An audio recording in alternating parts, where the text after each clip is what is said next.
Good morning, everybody. You're tuned to Computers 2K now on the Nissan Communications Network.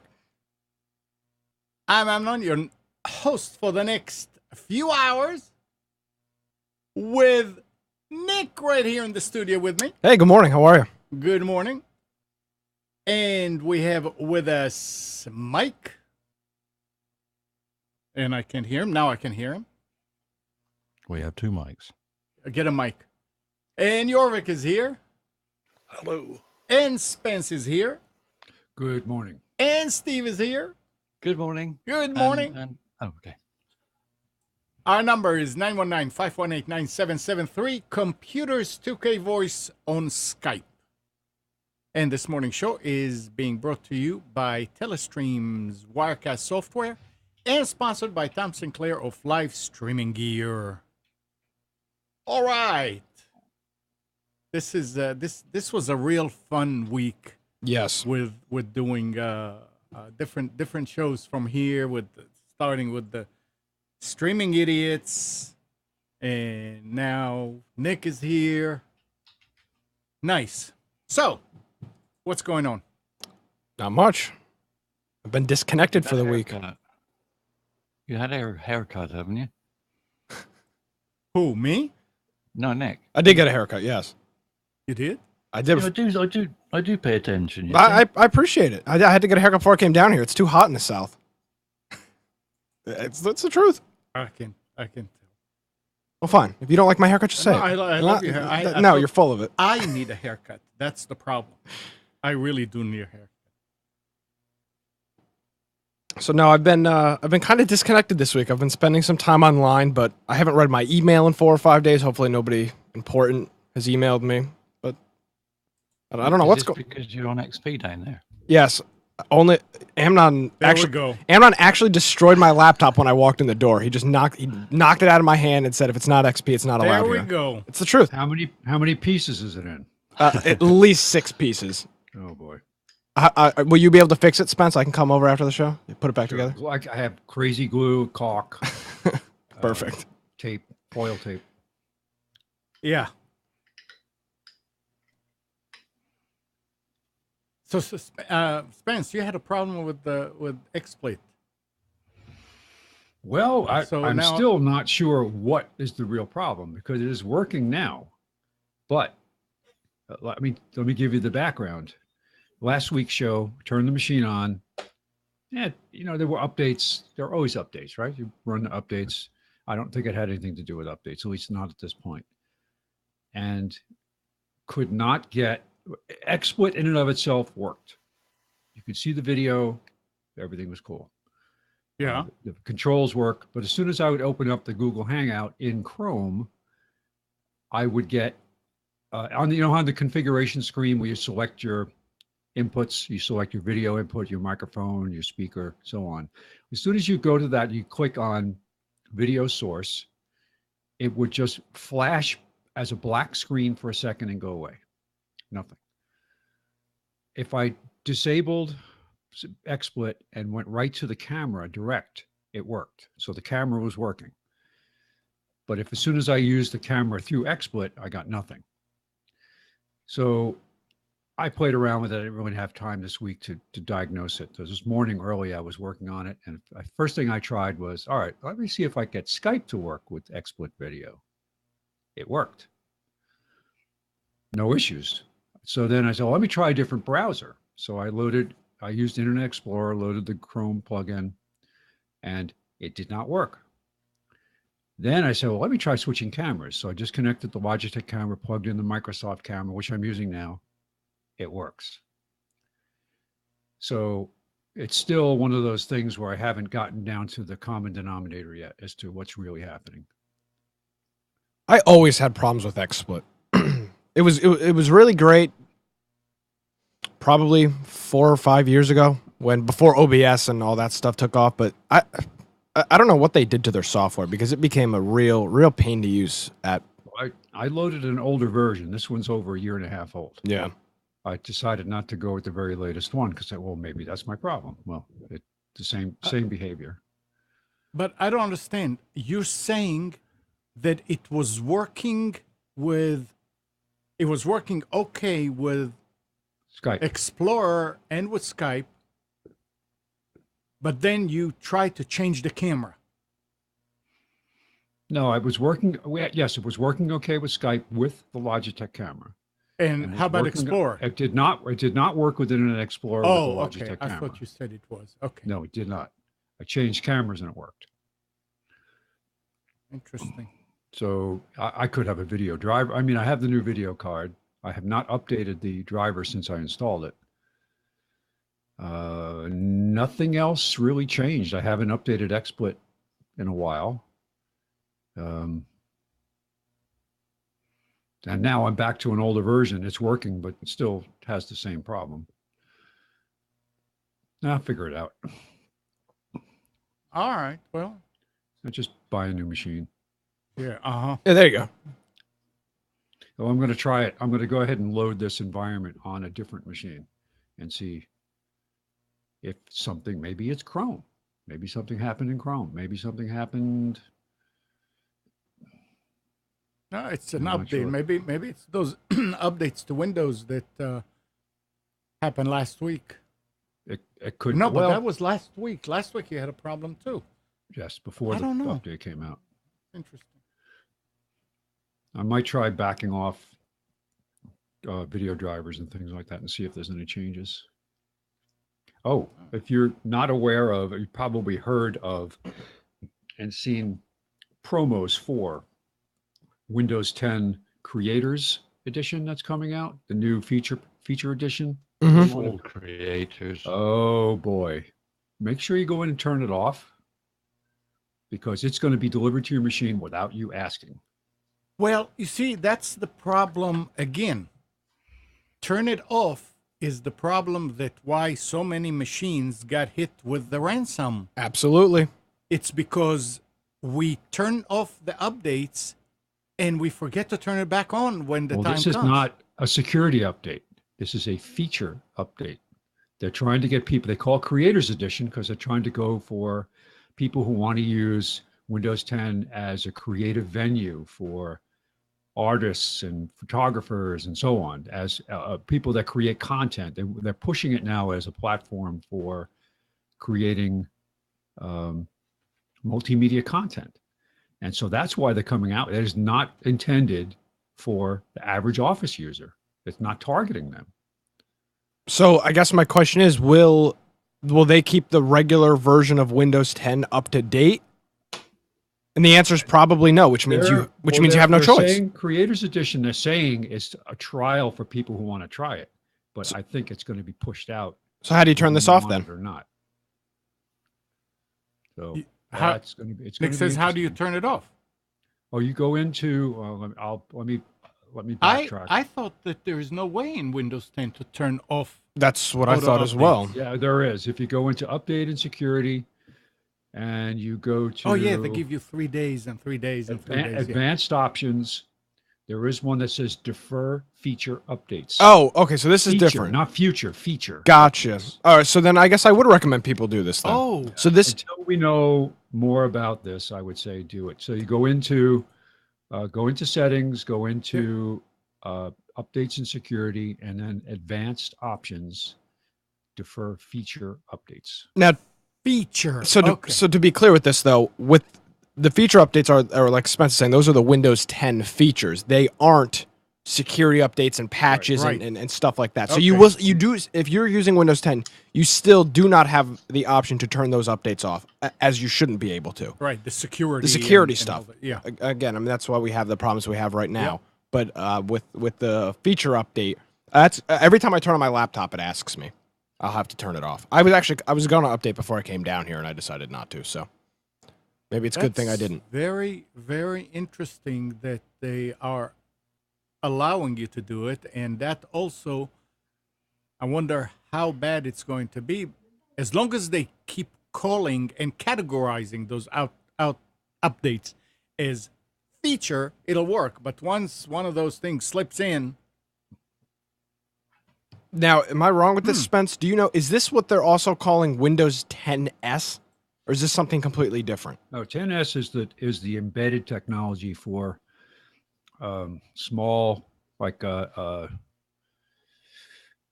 what's the processor? The Atom. No, well, Atom, but yeah, that's that class of processor, embedded processors. Okay.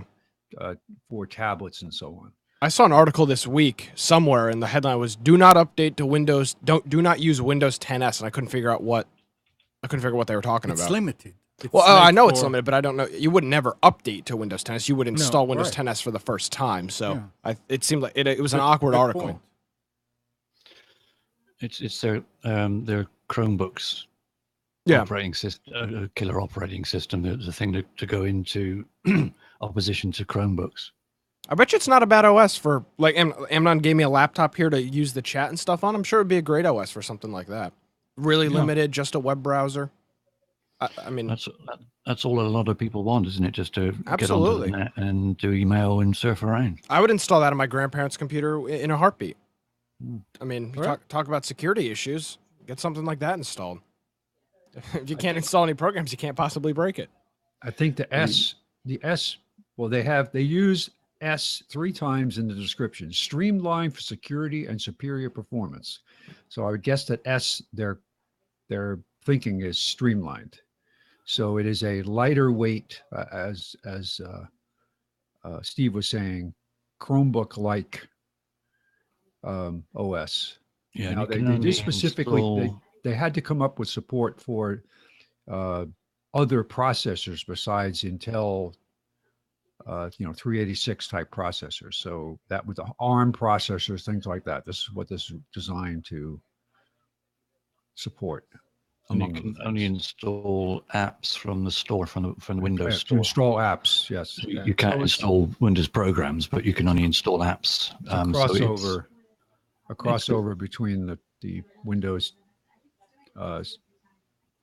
Windows Phone type environment, I guess. It's a competitor to Chrome, and they're hoping that schools will take it up, and they'll be able to compete with Chromebooks, which isn't a bad thing, I don't think. At least the environment will be familiar to people that are using a computer at home.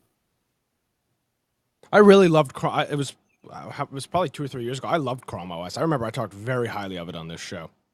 I really, really enjoyed it thoroughly.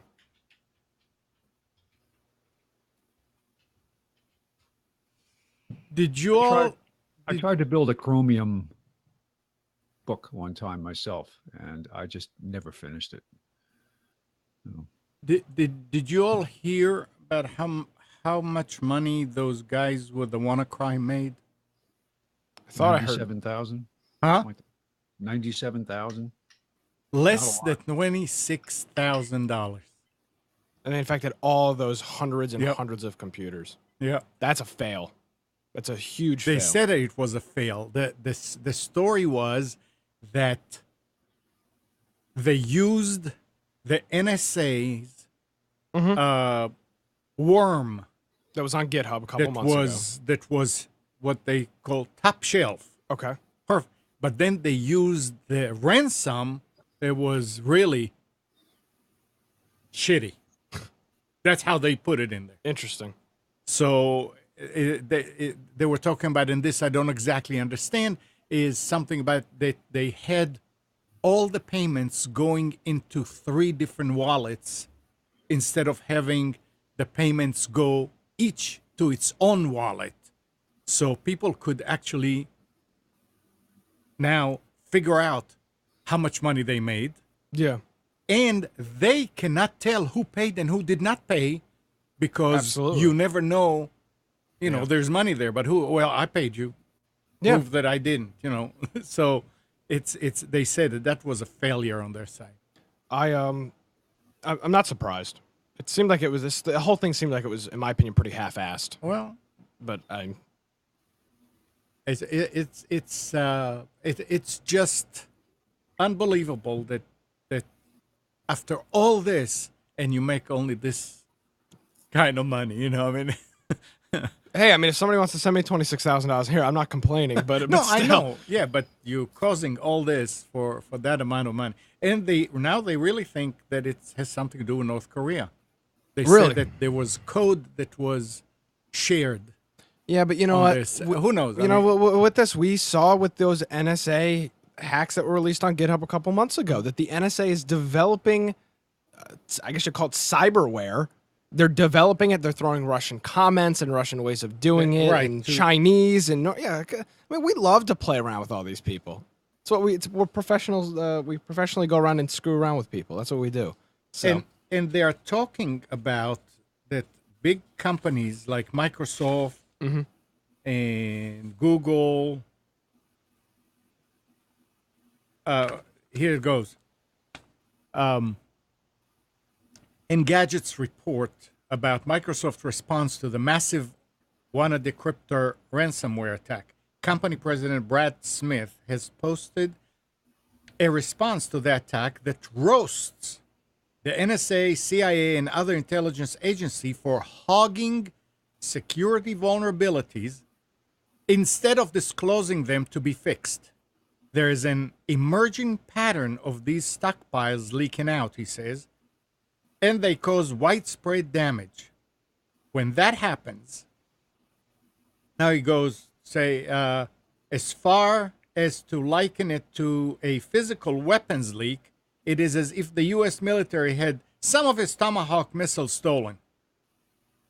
So there, Microsoft has already talked about Digital Geneva Convention that requires governments to report security holes, but the idea has gained a new sense of urgency in light of the recent ransomware chaos.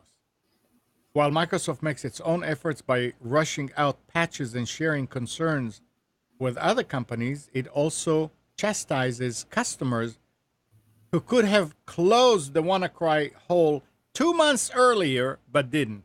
And here they're talking about the updates. A lot of people were calling and asking me, so which antivirus should I use? I said, antivirus is not going to do anything to this. This has to do with you updating your Windows system. Yeah, but you were talking on the show last year, whatever, when we were having the problem with Windows 10, not to do updates. I said, yeah, back then, if you didn't want Windows 10, you had to stop it. And I guess I failed in coming back after July 29th or whatever it was last year and say, okay, time to turn auto updates back on, because from now on, you're going to have to update it. But that's the only thing that's going to save you. But people are sick of hearing me say this, but it is a user problem with Windows. It It's is. not the It's- operating system. It's a strict user problem. It is the most literal definition of user error. People are Right. so paranoid about, I don't know, they have been so paranoid with Windows updates for so long that now they think of Windows updates like, oh, my entire computer's going to blow up with an update. Well, there were a few cases, not many, you can probably count them on one hand, where Microsoft released an update that screwed up Absolutely. drivers and things like that, and people couldn't work on the computer and they had to wait for another. It's not the end of the world, but people say, well, don't do the updates. I mean, I don't do the updates here automatically, but I still have the icon at the bottom, and about a week after, 2 days, I mean, it all depends what the updates are. Yeah. And you read, and if they say that these updates are important for something really, really urgent, then I'll do it. But otherwise, I'll wait a week, and then I said, okay, go ahead and update it, because I want to make sure that people did not report. But it's okay. I mean, because you can always roll back updates. So I agree with Nick on this. You should do updates, and you should do it on regular basis. And this is one case that could have saved people from doing it. Now, they are saying that most of the computers that were hit were Windows 7. And I attribute that to the fact that people did not want Windows 10 and they did not turn it back on. And they said that Windows 10 was, just a few. Well, they pretty much went after businesses and organizations, they're all still running Windows 7. Right. Nobody's made the push to Windows 10. I mean, you're not going to, you can throw it on some 7-year-old grandmother's computer. You're not going to get the same result. You want the big, Of course. the big fish. That's So right. That's right. That's that. 919-518-9773. Computers 2K Voice on Skype. Give us a call. Ask questions. Make comments. Come on, you guys. Let's make it interactive. What else, guys? I saw, saw an article today from Rick Falkvinge, who started the first pirate party from Sweden, I believe he is, and he was saying today that what is concerning is that the National Health Service over in the UK suffered quite badly with this WannaCry virus that came out, or the ransomware that came out. And it shut down several hospitals and had to turn away patients and things like that. One thing that he noted, which should also be a concern, is that the nuclear submarines are also running Windows XP. And obviously we're not going to hear whether they stopped working or whether they were affected or not. I don't think we're going to hear about that. We're not going to hear about it, but it's something that he said that you ought to think about, because they were pushing people away from hospitals, and government departments were closed down because the WannaCry was affecting them. Well, we know for a fact that the nuclear submarines are also running Windows XP. The service contract they had ran out last July, and they've not renewed it. So who's to say that the submarines aren't just tubes? There is a difference between an open network and a closed network. Open networks have access to the internet where people can get into them. Closed networks have no access at all to the internet. They're completely separate networks, so that makes them completely safe against these sort of attacks. Well, if the hospitals get affected, and the hospitals are open to the internet. I've done enough hospital networks myself, so I know they are open to the internet. But I can assure you, a lot of military networks are closed networks. Have you done any submarines, or are you not allowed to say? That's not quiet. Yeah, What, Skipper? Do they run Windows Bob? Probably they've got Bob there in the background, yeah. But it is true. The government does use a lot of old operating systems. Like I say, the difference is they are on closed networks. It's just something that I read and thought, actually, yeah, there's something that we could be concerned about, but we probably won't know about for 50 years or so. John asked a good question in chat. Are we safe from ransomware if we have completely updated to Windows 10? If there's not if a piece of ransomware has found a hole in Windows that has not been patched, right, the answer is no. But I would say the lowest chance you have of getting caught with ransomware is going to be running the latest version of Windows, without a doubt. But no, it doesn't guarantee it. If the case in point, I mean, the NSA clearly knew about holes in Microsoft's operating system and refused to tell them so that they could spy on you and me. So the short answer is no. The long answer is, if you want to be the most protected you can be, you have to be on the latest version of Windows. Yeah, you're only as safe as the last update Microsoft did. Yeah. So if something comes out and Microsoft doesn't know anything about it, then you're vulnerable. You just hope that they're on it pretty quick.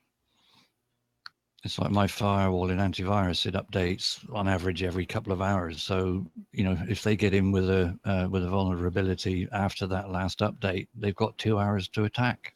But you notice how it seems that the high profile. Uh-oh.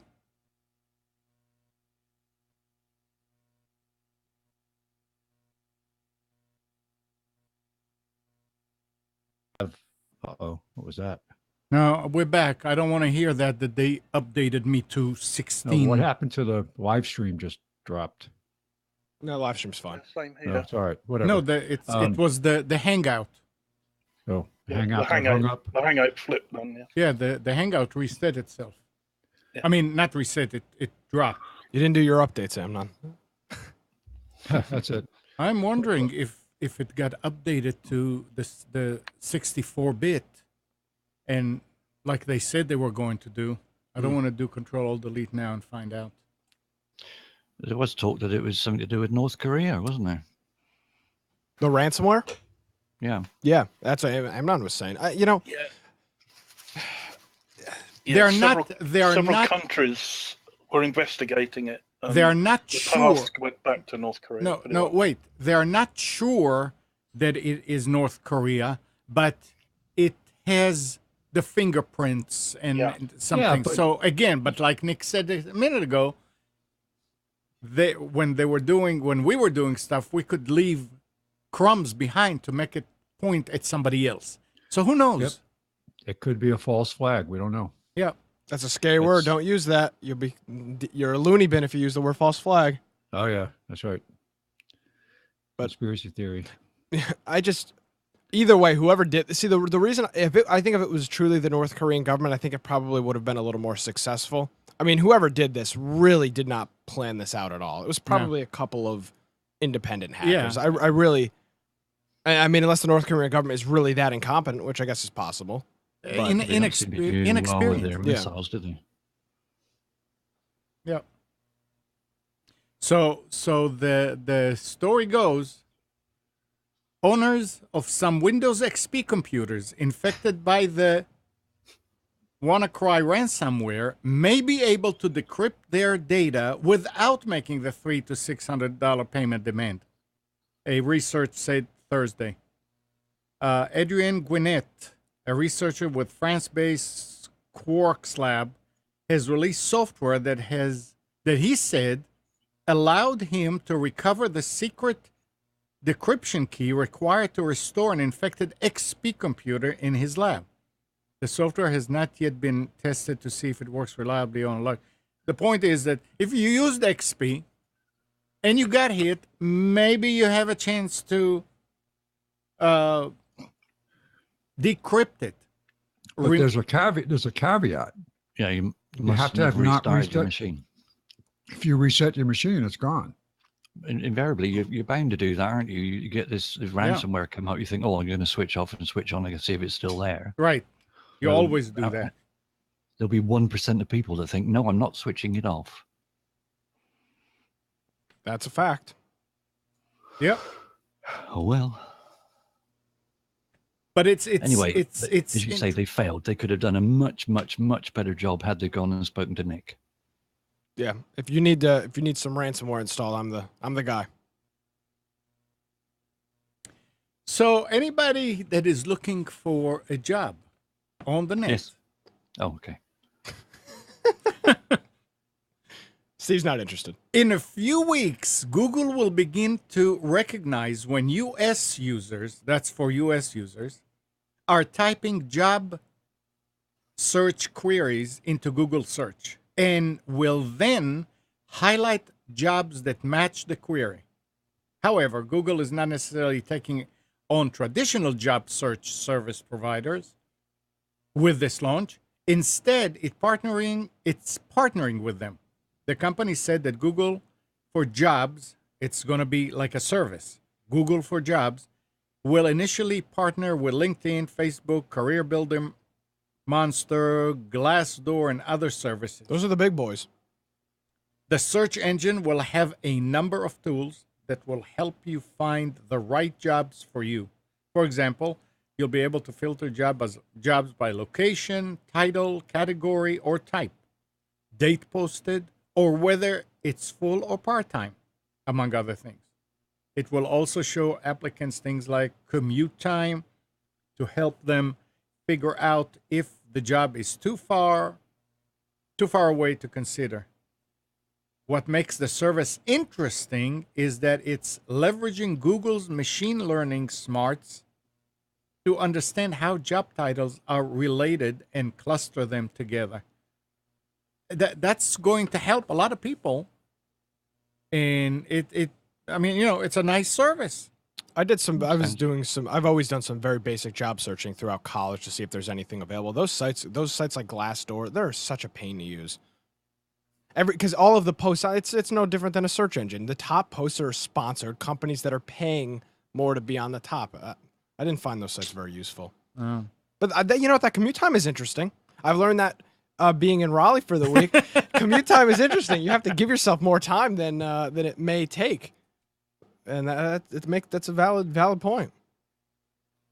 streets are city blocks are closed in downtown Raleigh because they're having an art festival. It's who knows?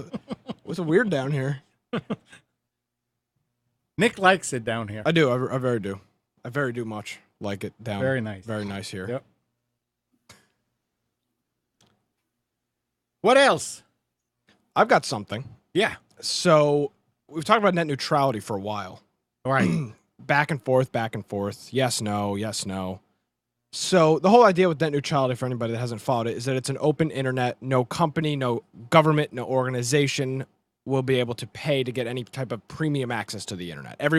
My traffic and Google's traffic is treated exactly the same by an ISP. There's no difference. So this is an article out of the Washington Examiner.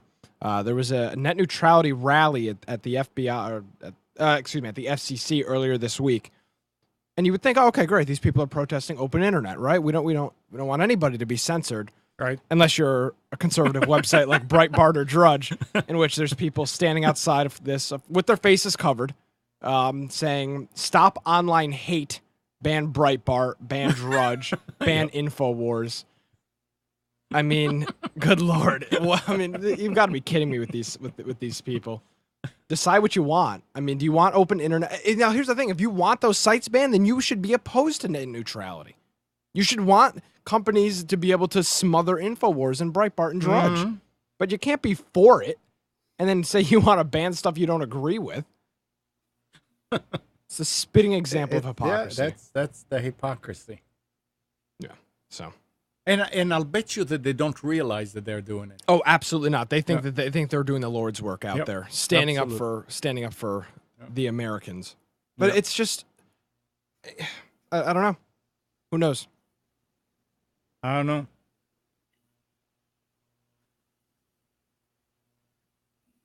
Hey, Mike. Yes, I'm not. Don't you have anything to say? I'm listening. Tell us something about that MP3 rules that just changed and became free. Well, do you know anything? Do you know about it? I know. I may know a little bit about it. They said that the. Oh, I thought you wanted me to talk about it. Yeah, go ahead. Oh, but not much. No, what happened is Fraunhofer, who created they invented the MP3 codec at Fraunhofer Institute over in Germany. They were like 1995, and what they said was that it has run its course. It is no longer sufficiently efficient for modern technology, and specifically limited bandwidth on mobile phones, meaning that they came up with a replacement technology called HEA, or it's just AAC, and the various iterations of it. It is as far as I know now, it is the default encoding algorithm on iTunes. It is the recommended encoding. The problem is that not everyone yet has an AAC decoder. For example, on an online stream that we use, well, let's do it this way. If you stream to, I believe it is Roku, with AAC, it will not read it. It'll just sit there, and I'm pretty sure it's Roku that won't do it. But other sources, for example, even on some of the TuneIn channels, some of the devices that you go to TuneIn to try to listen to a stream, you can't listen to it if it's in AAC. They're still MP3. I haven't checked that in 6 months. Maybe they've improved the situation. I don't know. This announcement should help push that along. I was told that the MP3 codec from Fraunhofer was now free, that you could get it and install it. Someone said, oh yeah, you can download it and install it for free. I haven't found that. I would very much like to have the Fraunhofer MP3 codec on Audacity. That would be a wonderful thing to have. It now uses lame, which is lame. You can do it on Audacity. It's just a colossal pain to set up. That's the problem with it. It's free. It's available, but it takes forever to set up, and it doesn't always work. Well, then useless. I read the patent is now out, or patent, whatever you want to call it, is now out on MP3, And the various reports that have been out there about MP3 is dead and blah, blah, blah, AAC is taking over, is just misinformation. It's only MP3 is still going to carry on and will do for years and years and years. It's just that it's not licensable anymore. Well, that means it's free. Yeah. That means So that Fraunhofer aren't making any money on it, but they are making money on AAC still. well, But it's not dead. Yeah, and as far as this thing about making money, I don't object to that. My objection to the Fraunhofer codec was last year, 2 years ago, I wanted to go to a website and pay $29 to download the Fraunhofer MP codec and install it in Audacity or some other program. Can't do it. They were only licensing it to OEMs. Well, 2 weeks ago, apparently the news hit that it is free. Finally. Well, if you can't install it, what good does it matter what it costs? Well, yeah, I don't know about that. I don't know where to go look for it even. Maybe the transition period will take a while for it to become available on popular sites. Well, the audio encoding gurus out there will eventually seize and package it and make it available. That would be my guess. The benefit now is that, well, the below 128K, the differences between Lame and Fraunhofer become more evident as your bit rate gets lower, because Fraunhofer is dramatically better at lower bit rates than Lame is. In fact, Nick one time called me and said, boy, my podcast has a funny sound to it. And we listened to it. And I said, sure, I know what that is. Well, what is it? And I said, do this for me. Do you still have the WAV file you recorded? Yeah, of course. Drag it into iTunes. He drug it into iTunes, set it for the same encoding characteristics. It was done encoding. He played it back. He said, now that's fine. What's the difference? The difference was he had encoded it first with Lame and second with Fraunhofer, because iTunes, at least old iTunes, licensed the Fraunhofer MP3 codec. I don't know what they use now. They still do. It's still available in the most recent version. Good. Very good. And Adobe Audition uses Fraunhofer. Oh, does that? I didn't realize that. Mm-hmm. That's good. And it's the kind of thing where 99% of the people will never be able to hear the difference. That's why what Steve says is exactly right. Nobody's going to go out and throw away their MP3 library so that they can re-encode them in AAC. Not going to happen. Yeah. There's just no benefit. Interesting. In my opinion. Thank you. And Brian put a link in the chat about the Fraunhofer. Yeah, but see, he posted a link without telling us what it is, so it could be malware. It says audio codecs. Yeah, there. See, he got you. You're infected. Don't turn off your computer. Do not turn off your computer. Do not pass go. Do not collect $200. That's a fact. So, April 23rd, 2017, Technicolor's MP3 licensing program for certain MP3 related patents and software of Technicolor and Fraunhofer IIS has been terminated. We thank all of our licensees for their great support in making MP3 the de facto audio codec in the world during the past 2 decades. The development of MP3 started in the late 80s at Fraunhofer based on previous development results at the University Erlangen-Nuremberg. Although there are more efficient audio codecs with advanced features available today, MP3 is still very popular amongst consumers. However, most state-of-the-art media services such as streaming or TV and radio broadcasting use modem ISO MPEG codecs such as the AAC family or, in the future, MPEG-H. Those can deliver more features and a higher audio quality at much lower bit rates compared to MP3. Further details about the termination of the MP3 licensing technology are available. For more information, visit this mp3history.com website. But he didn't give me a link as to where to get it. If it's here, I didn't see it. Let's say it that way. And what I would imagine is somebody will make an Audacity. I think they have add-ons. I don't know what Audacity plugins, maybe something that will allow this to work. It's open source. You can do whatever you want to do. Well, that's what I mean. But the question is, Mike, I'm sure I'm sure you could eventually figure out how to do that, but you'd have to sit down and figure that out. And that's the great thing with open source is hopefully somebody else does that work so you don't have to. Well, Yeah, They will. somebody will do it and make it available, and their site will get hit big time. but what aggravates me about open source and a lot of these really IT types who sit in their mother's basement Hey. at age 44 and you ask them a question, they snipe back at you. Well, there's nothing wrong with lame. You don't need that. Like Bill Gates said, 640K of memory is all you need. You don't ever need more than that. Who are you to tell me what I need? You don't. You tell him, Mike. He's smarter than you. Obviously. He went to He's smarter than university. all of us. On a different subject, I saw you might have some input on this, Spencer. Were you going to say something, Emma? No, it's fine. Go ahead. I was going to read another story, but go for I it. read an interesting short blurb on Elon Musk and how the guy is pretty much a scammer. Oh, did you see this? Is the story about the plant in California and have the health effects on the I workers? don't know much more than that, but they were talking about how he's never made a profit. Yep. He's got his hand in the government's pocket. He's benefiting from it personally. And he's really accomplished nothing. I don't know about that. Well, I can confirm for a fact that he does have his hand in the government's pocket. I mean, That's fine. Well, it's not. It is and it isn't fine. I mean, he's doing all this SpaceX stuff. You're paying for it. Yep. What better way to do it by having backers in the government? So what came out this week was that there are health issues at the plant in California that builds the Tesla automobile.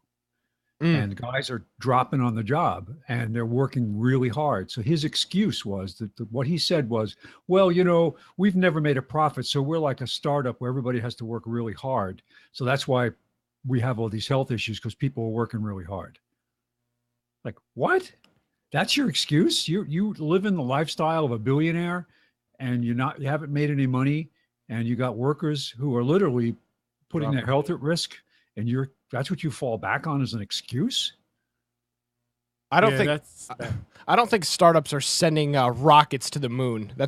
Most startups are not launching, for all intents and purposes, missiles into the air. I mean, that's what a ridiculous. I've never been a big fan of his. I mean, I think the SpaceX stuff is cool, but I think personally he's probably he's a scumbag. I think the technology that he's offered, you have to be suspicious when, I'm going to offer my storage technology for free out there. There's reasons for it. It's got to be reasons for it. It's not altruism. It's got to be something more to it. But there have been some great technologies. The home storage technology that he introduced is actually good stuff. Where is it? But where is it? Where are these batteries that'll last the rest of your life? I don't know. Where can I order one? There's haven't made any money yet, so they can't really ship it. Sorry. Hey, Mike. Yeah. Not even us have that kind of money. Well, I'm just saying, look, the guy is obviously a dynamic personality. He's obviously very, very smart, no doubt about it. And listen very carefully to the comment I'm about to make, because I'm not endorsing killing your employees. But there's got to be something really magic about a guy that can induce his employees to work so hard that they put their health in jeopardy. I mean, he's motivated them somehow, maybe to the point, maybe too much. That's amazing. His fortunes probably should be made writing and selling books about how to motivate people. Yeah, it's interesting. I think I agree with you completely on this, Mike. Everything that he's done so far, is any of that ever going to be available to the consumer? It's like CES. It's great to have robots that do things that humans can do, but then you can never get a robot. What difference does it make? Yeah, look at this. It's a 4,000-inch TV coming soon to a home near you. I mean, it's ridiculous. Well, you can buy a Tesla. Yeah, you can buy a Tesla. Yeah. That's about it. Yeah, again, I really think the SpaceX stuff is really cool. But I'm not. I think the Tesla is an amazing automobile. Yeah, I'm not a 0 to 60 in 2.4 seconds, the fastest recorded production car speed ever. But you know what? You give me all that government money and I can make one. Mike, there was something else that came available apparently in the last few weeks, is his roof shingles. that collect electricity. They're Oh, supposed that's to look really creative. well. I mean, they're supposed to look like regular tiles, regular shingles, and they at the same time they will uh, get they are collectors. So yeah, is it for everybody? No, but it's an interesting story. I mean, if I was into putting something on my roof as far as collectors, and I'm looking at, and not that I didn't think about it, but I mean, you take those things and you put them on the roof. What happens when you have to change the roof? You have to take all that stuff out, and that's not trivial. So this way, there are the shingles, and I remember, it seems like I remember that the cost of the shingles was not much more than regular shingles. So you get it. The only thing that I was wondering is apparently they are protected with some layer of protectant that's kind of shiny. How do you go on the roof and not slip off? I mean, I go on the roof pretty often to do things up there. So you podcast from the roof. So but it's interesting. It's an interesting concept. If he's able to what he's being able to do is leverage the federal government to give him all this money to do this research. I mean, he's a brilliant guy. Right. If you say he's not, then you're the idiot. But I just I mean, he change the world, which is what his mission is. I doubt it. I guess don't it's know. possible, but I doubt it. I don't know. Sorry about that, Spence. I actually got that story from you, so I hope I didn't steal it from you. What story? The story about Elon Musk. No. What do you mean? I think Spencer's one who sent it out during the week. I did. Yeah. Sorry about I just posted it in the chat. So No. we'll see what happens. You know what?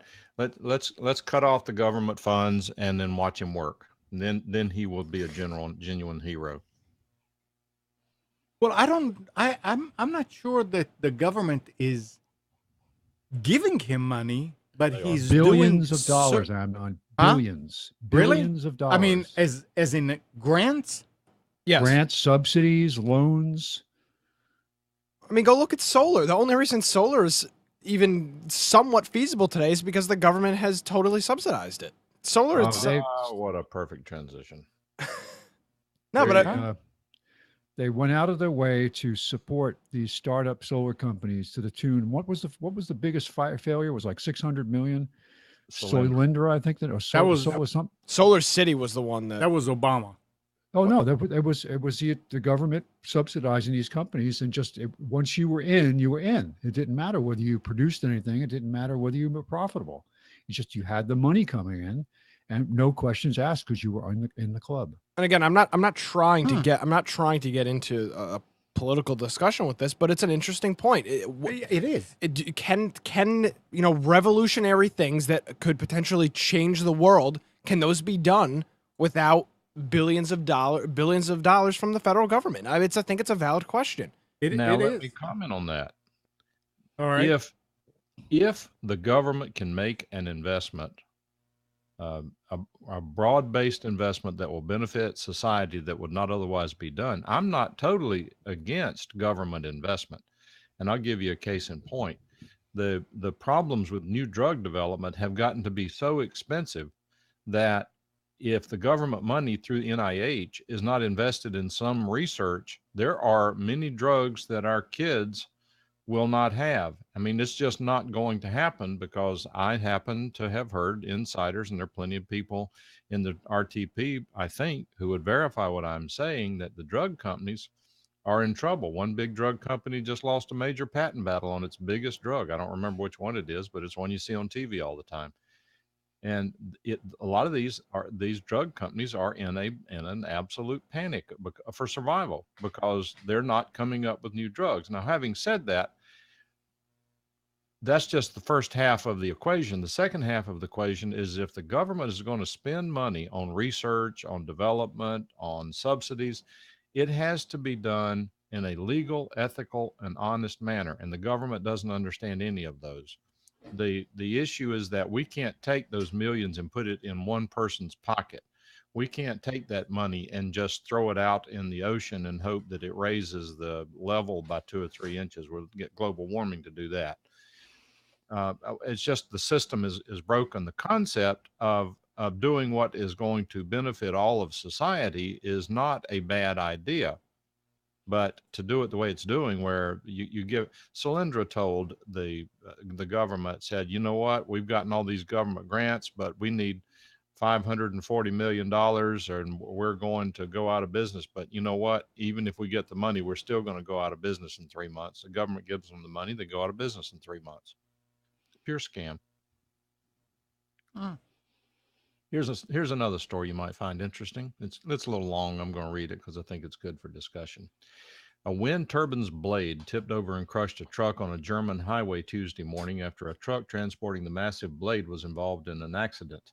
The giant turbine blade blocked the entire highway after a truck transporting it was involved in an accident on the A33 Autobahn near Bielefeld, Germany. The highway has been closed in both directions, causing several miles of traffic jams. The blade was knocked across the entire width of the highway when another truck ran into one of the vehicles transporting the turbine. A 61-year-old driver was injured in the accident, and his vehicle was badly damaged. Police aren't sure how the wind turbine's blade can be removed from the highway. There is increasing concern about wind turbines in Germany as wind power has failed to meet the country's stated energy goals, even after over $1.1 trillion was spent.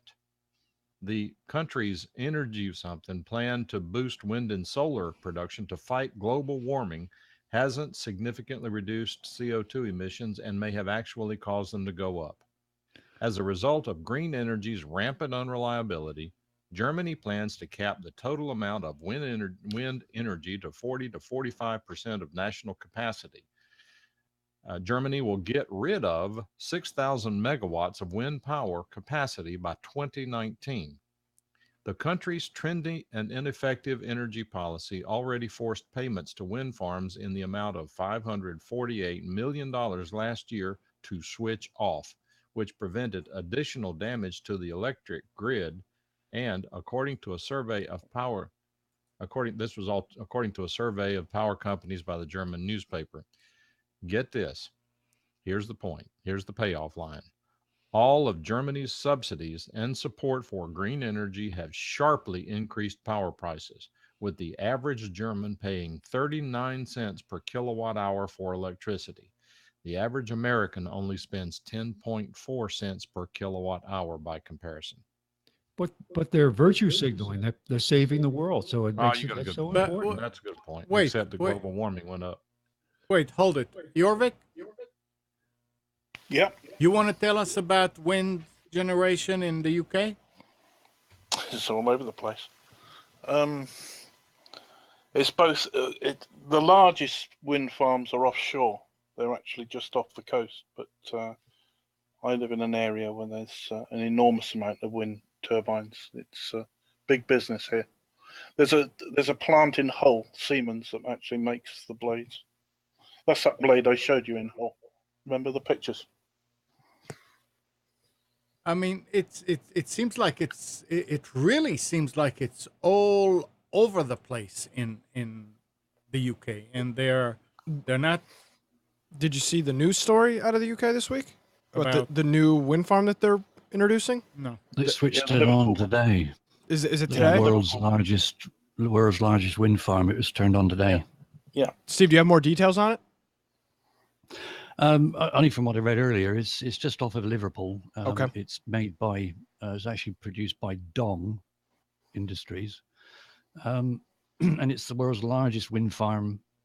Largest wind turbines, and they switched them on today. It's they're running alongside. I can't remember what it's called now, but in Liverpool, offshore in Liverpool.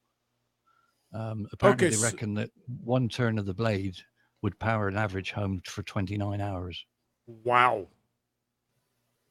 Okay, One turn so of the blades. how did all this affect your bill, your electric bill, since they started using wind power? Still going up to pay for it all. Okay. It's still going up, but the thing we've got in the UK for energy supplies now, that the government are hell bent on getting smart meters put into everybody's home. I mean, you don't have to accept, and you don't have to have one installed. You know, they say there's no problem, you don't have to if you don't want to, but the way they're marketing it at the moment, they want everybody to have smart meters for gas and electricity. And as we were saying a few weeks ago, is the actual reliability of them and the accuracy of them is really called into question. So the public are going to have to pay for it. You know, the electricity and the gas companies aren't paying. We're going to have to pay for it eventually. So, you know, if they're not as accurate as they're supposed to be, that calls into question what the hell's going on. Why is the government pushing so hard for them? And I've just got a comment I'd like to make on what Mike was saying. It was reported, I think, last year from Germany. They were projecting to go completely renewable energy and get rid of all their coal burning power stations, and to go completely green. So I don't know, you know, what's changed in the last year for them to have this change of opinion. You know, I'm all for the idea of a renewable energy source. I'm all for it. But the problem is everything that we've seen thus far has been extremely inefficient and requires a whole bunch of money up front. And the payoff doesn't seem, and again, I'm no expert in solar or wind, but I am. What? I am. Well, then fine. But I just have yet to see any one of these sources be, oh, this is the end. I mean, you see people put these solar panels on their house and they try to sell their house. No, people will refuse to buy that house because of the lease terms that you have with those solar panels. It's a absolute disaster in the U.S. Well, it is in the UK as well. They had this subsidies and things going on, and your house isn't your own anymore. Nope. Basically, it's Well, shocking. it's not yours anyway, Steve. If you don't believe it, don't pay the taxes. I'll try not to. No, look, solar and in particular solar. I mean, wind is not practical on a private basis, but solar energy is a wonderful supplement. I'm all for helping take off peak demand whenever possible. The problem is that, and this is undeniable, the problem is that peak demand is not always when the sun is shining. So it's not a one-to-one correlation. What has to happen is that this smart energy storage, the powerful batteries and inverters, all these things have to materialize for solar energy to be available 24/7. And it's got to be able to operate a home theoretically for as much as a week. Because what happens, and the reason I'm saying this, and it gets very complex, law of unintended consequences. But what happens, let's say that Amnon puts in a solar array. He cuts his power bill down by 90%. That's fine and good. He's not putting that demand on the power company. The problem is the power company still has to provide service to his home such that if he takes out his solar system, he can run 100% of his facility on the electric grid. They have to provide that capacity. Providing that capacity is very expensive. It's not free. And even if he's not using it, it still has to be there, like fire protection. You got to have people at the fire station, even if there aren't any fires. So what happens is when Amnon is not buying much electricity from Progress Energy, and I'm buying all of my energy from Progress Energy, he is not properly funding the facilities necessary for him to maintain 100% capacity to his house, which means I'm paying to supplement the service being provided to Amnon whenever he's using it at 100%. Unbelievable, Amnon. How could you do that to Mike? I know. I'm going to burn his house down. I'm sorry. Just come into his studio and take everything. It'll Now. offset. Now, so what does that mean? That means is that if you're going to pull off the grid and go solar, then either you have to pay a fee to maintain the facilities being provided to your facility, or you need to give it up. I don't see anybody at this point being able to drop off the grid. I disagree with that. Not completely. You can't. I think because- there's some. Not with today's lifestyle. And Yeah, not with it's- today's There's some areas of the society. country I think you probably could. No. I'm not talking You about. go to Alaska. There are people that live off the grid all the time, Yeah. but they have low expectations. Right. That's the thing. Yeah. Is what would happen here, Nick? Is air conditioning still cannot run on that. Oh, absolutely, yeah. Heat is on gas. All these things have to come together. Now, we were talking, Spencer, why can't new houses, why can't they wire them for 12 volts? Also, if they wire them for 12 volt, then you could use LEDs with lights, which everybody is using now. But remember, when we take an LED bulb and stick it in there, we stick it in 110, but inside it has a transformer that drops it back. Yeah. That's inefficient. Great use So of if energy. you do all these things, yeah. Air conditioner can run on 12 volt and gas also.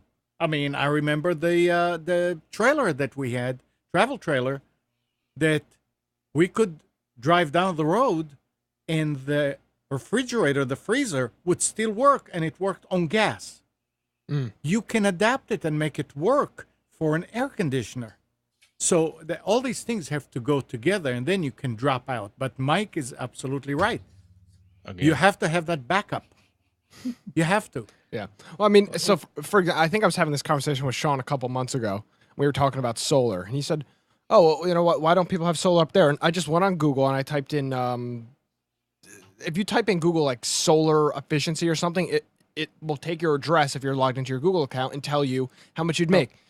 If I were to get solar installed at my parents' house, it said I would have to spend $662 a year. That would be the cost of solar. I would not be saving any money. I'd be paying an extra $662 But a year. you'd feel so good about yourself. Yeah, I feel fantastic. Another $700 down the drain. What a great deal. Nick, the saying that everybody is using is, it takes greens to go green.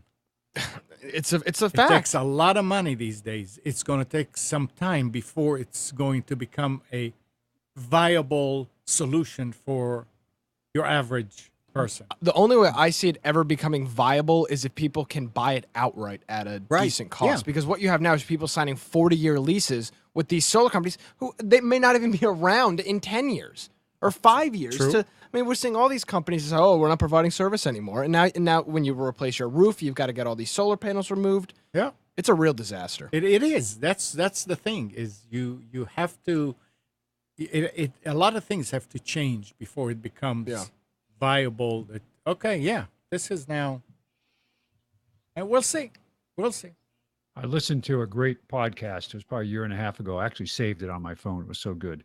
And this person's point of what they were saying was that we as a people, as a planet, are smart and figure out a way to get around so many issues. He said that he believed that global warming was real from a man-made perspective. He didn't know what the total intense effect was, but he says we fix these problems. We have water problems, we fix it. We have air problems, we fix it. But the hysteria over it is the part he had a problem with. He said, if we put positive energy into fixing issues and coming up with solutions without the hysteria, which is people feel they have to drive you by scaring you, that it would make a huge difference in the acceptance, the cost, and the oversight of doing this stuff. Yeah. It comes from fear, and that's the problem. Their innovation will fix problems. And look at the history. He went back and listed one thing after another where there was some major thing. Oh, we're never going to get past this. He talked about this food scares in the 70s when they were predicting that the entire world would go into famine and we would all die from starvation. And then he said, well, look what just happened in 30 years, the innovation in food production. And the efficiency of food production is incredible. They're producing more than enough food. If you can distribute it, the problem is getting it to people. but we are capable of so much, but to use guilt and to drive this on, pound this into people's heads as a requirement when it can be done with positive motivation. Any solar collectors in today's specials? No. Solar collectors. Collectors. It's a can. No solar collections. You mean like the guy coming to your door? Yeah, here's your pay for your solar. You want to do the specials now? Yeah, give me a second to get there. All right. I'm interested in this. I'm curious on if anybody watching has got any solar, has gone through that, or has done research into actually getting solar installed at their property. What the result? I don't know how it is down here, but I know anybody in the Northeast that's getting installed was gratefully misled on what the service was and what was going to be provided. It's a fortune. Yeah. Yeah. Well, You ready? okay, hang on one second. Let's finish this off. Hello. Let's finish this off.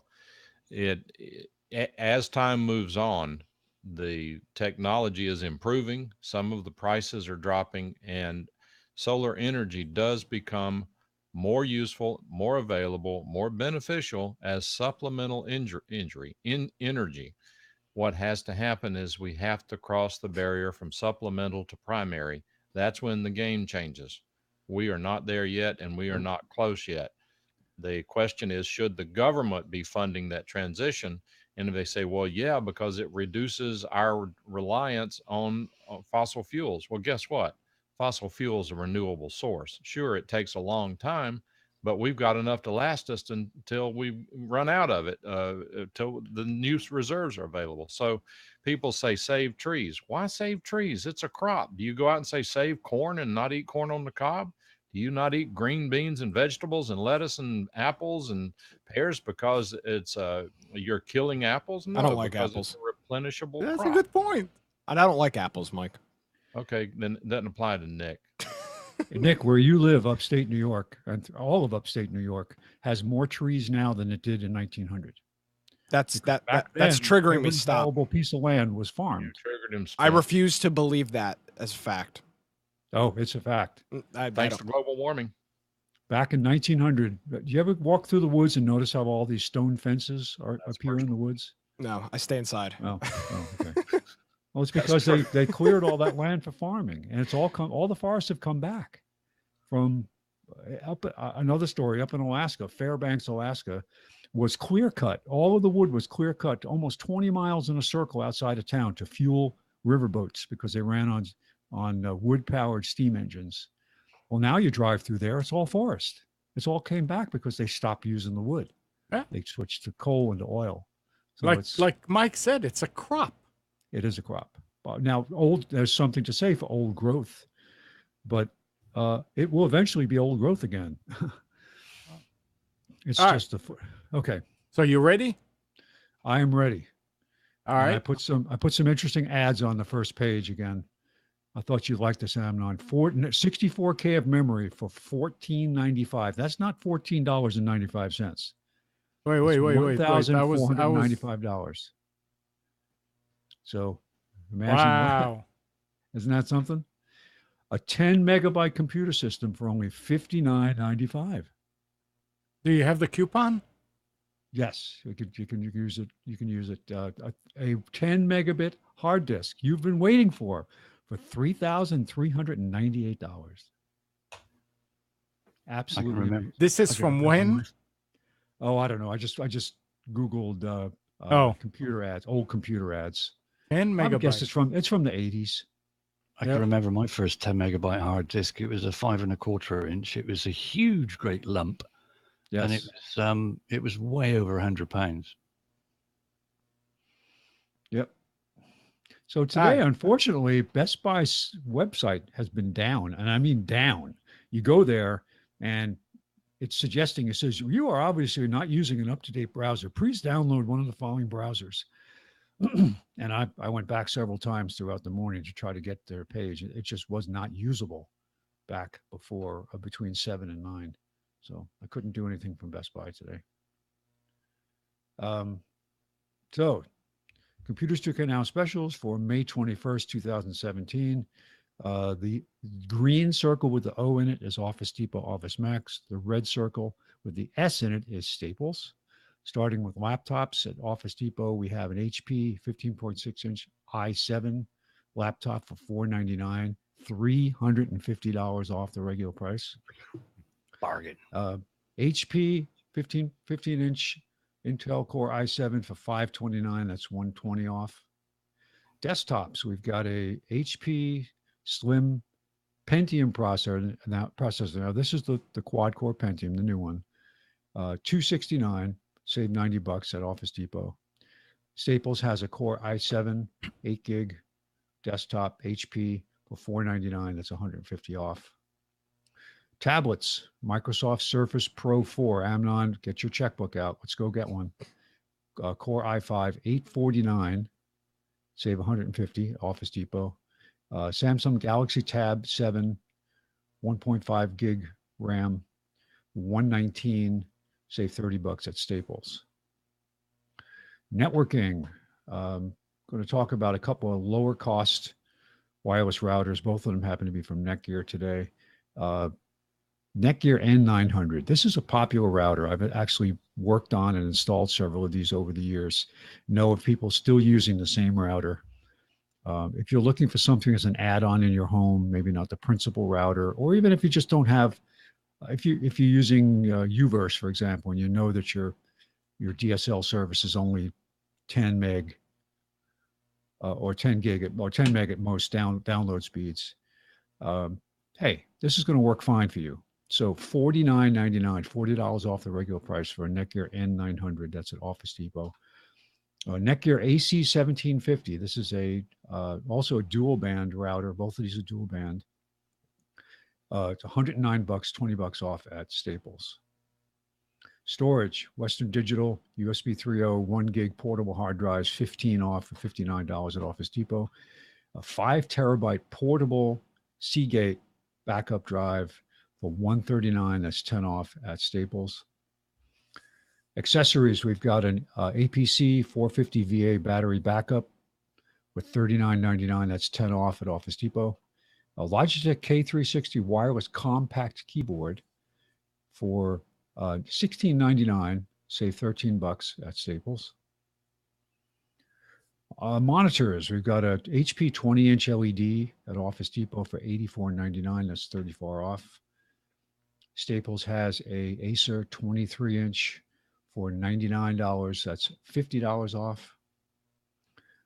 Printers, we've got a Epson Workforce WF100 portable printer, wireless portable printer for $199. That's $100 off the regular price, Office Depot. If you need one of these, if you're in a line of business that requires wireless remote printing, battery-powered printer, if you're in a trade or something that requires you to print for customers on the fly, it's a great printer. Staples has a Canon image class laser printer. This is a office class product. This is a high duty cycle printer scanner fax copier for $129, $70 off at Staples. The only thing I found that was interesting in home security today was, Amnon, this is for you again, the Swan Mini 720p video camera recorder. It is a pen with a camera built into it. So you can stick it in your pocket and go to that meeting and record the meeting and then plug it into USB and download the contents. $59. I want you to buy one of these and report back on how it works. You might be the next undercover reporter out there, Amnon, uncovering some big story. I have a USB drive like this, but no camera in it. Like a pen? Yeah. Yeah. I had a little mini cam that it would look like a camera. It was tiny, but it would look like a camera that would work on battery power, but it was difficult to use. This is a long time ago. I actually bought it in, of all places, Singapore, when I was there on a trip. I went to a computer show where they were selling software that was all the covers were copies of the original software, of the original software box. Yeah, it's funny. Moving on to product focus. A lot of hype about home automation control of lighting, and it's a great idea to have scenes that you can set and centrally control them, But if you want to just have some simplicity, say I have a couple locations where it would be helpful to have a Wi-Fi controllable bulb. Well, TP-Link has 3 different offerings here. These are all 60-watt equivalent bulbs. First one is just literally a dimmable bulb, controllable for $24.99 LED, using their app over Wi-Fi. For $10 more, you can get one that's got tunable between soft and natural lighting, which is nice. So $10 more. And if you want to spend $15 more, you can get one that's got color changing capability. So if you only have to do it in a few places, you don't want to make the big investment into home automation, putting in a hub and doing all that programming, this is a way to go. TP-Link, great products. We see that. These are all available at Office Depot, Office Max at these prices, but I'm sure they're out there other places.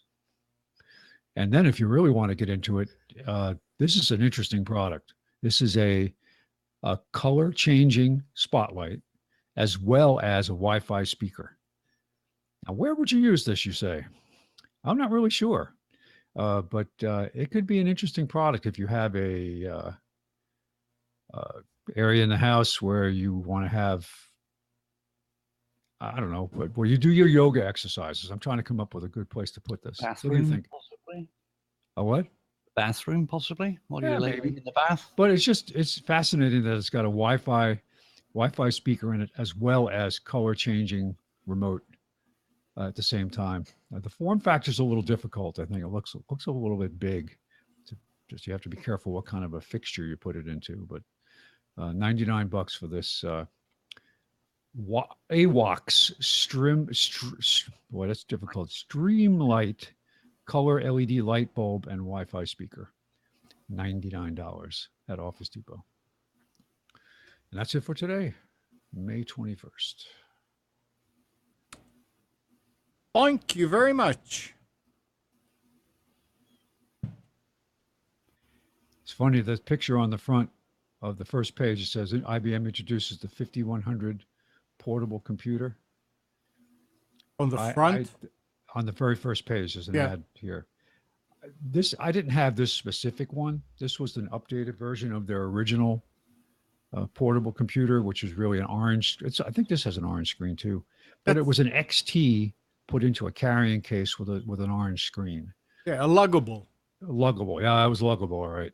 But it worked really well for if you needed to bring a computer home to work on something, on a project, and you didn't have one at home or didn't have one that would work, that wasn't compatible.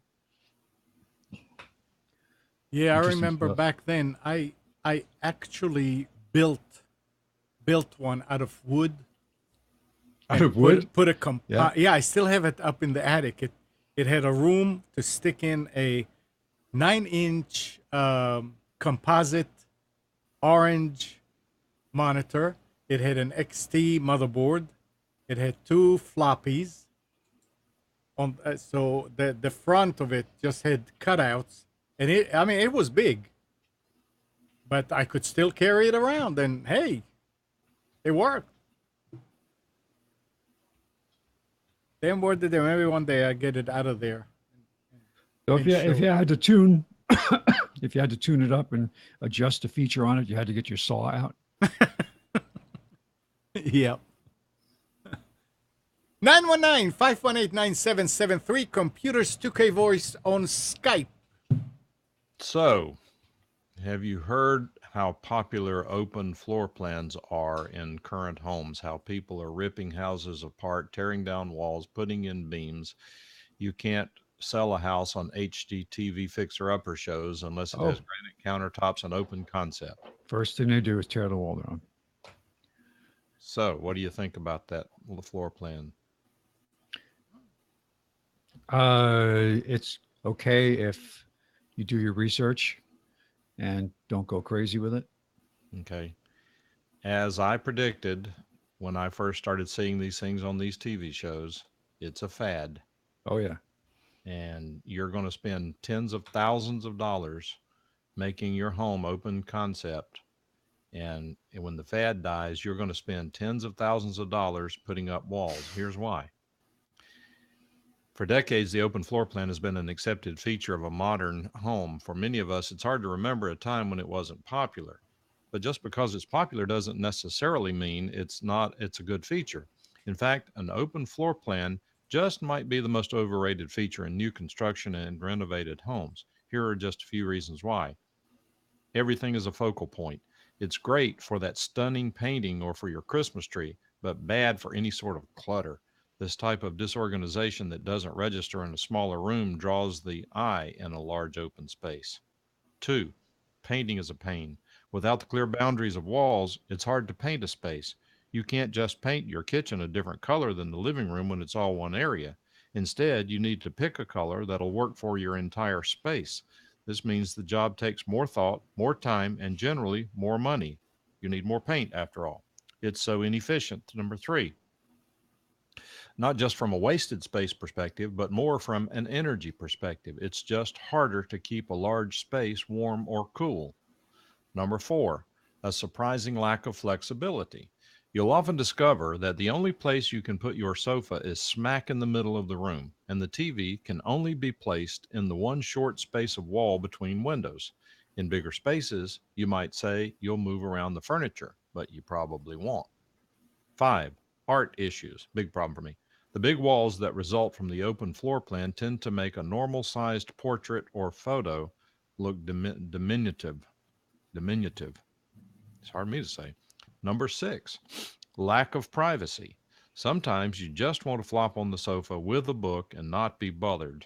Or you want to cook in your kitchen without people congregating or stopping by to take a sample of whatever you're making as they drift to and from the living area. Number 7, the smell issue. Scent carries far in an open space, which is only acceptable when you're baking cookies.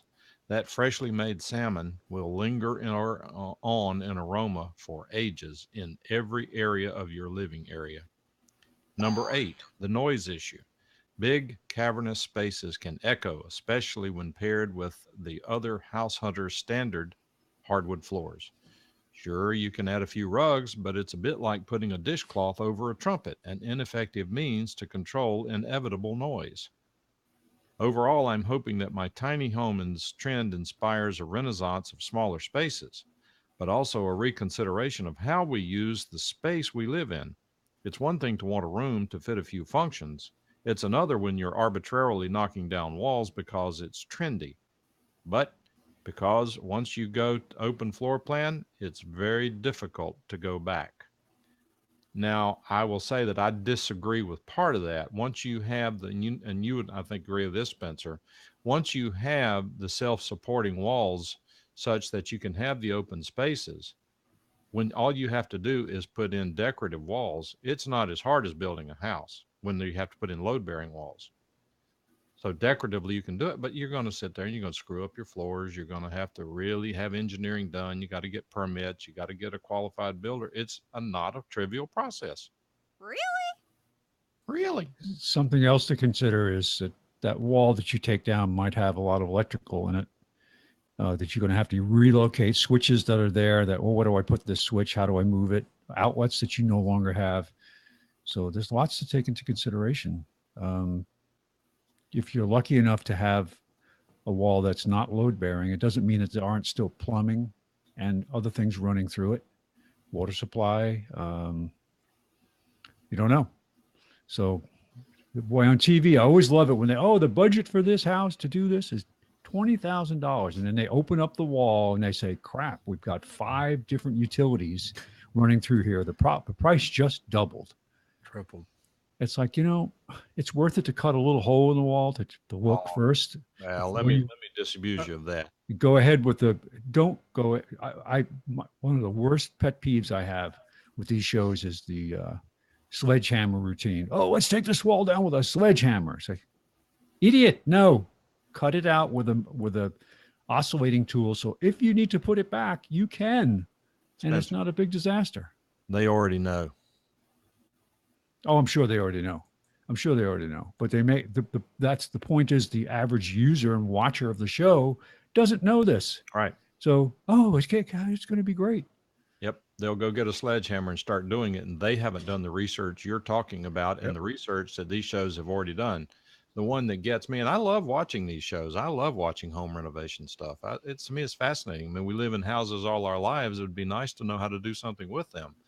But the one that really gets me is this one with this couple out in California just broke up, or one pulled a gun on the other one or something. Flip or flop. What is their name? What does Yeah, I know what who you mean? mean. It's the guy with the black hair and his wife, the blonde, the bottle blonde. Yeah, Flip or flop is the show. Flip or flop. Yeah. Is that right? Okay. Because they go in and they say, "Oh, we didn't get to check this out. Oh, we should have known this. Look at this yard. Who knew this yard was in bad shape? You did. Don't tell me that crap. You knew it. Now, granted, will you run into unexpected things? Sure, you will, but you didn't. I mean, for gosh sakes, if you buy a property sight unseen, you deserve what you get. But in most of these things, they've been able to go in and do inspections. And if you don't think they've looked at the foundation and know that the foundation has to be replaced, you probably shouldn't be watching these shows, because you might pick up an idea that's not helpful to you. Fall into the trap. What is this other one Right. that this show that's been in North Carolina quite a bit? The one where they surprise you with a house. No, what is the show they've been to North Carolina has the lady with the British accent and the dude with the bald headed Sell it dude. or Love it or list it. love it or something like that. Yeah, the homeowner in Durham sued them for fraud because they said that they have to pay part of their expenses. And the article, and I'm not making this up, it's just what I remember, which may not be accurate, but they required the homeowner to put up a certain amount of money, and then they found out the show did the repairs for less than the money they put up, and the show kept the balance of the money. Hmm. And one of the reasons you have these shows do this is because they underwrite the event. If you get, for example, Ask This Old House, there's This Old House on public TV, and then there's Ask This Old House, where they just do certain maintenance and improvement projects. If they come to your house and add a hot water recirculator, you don't pay anything.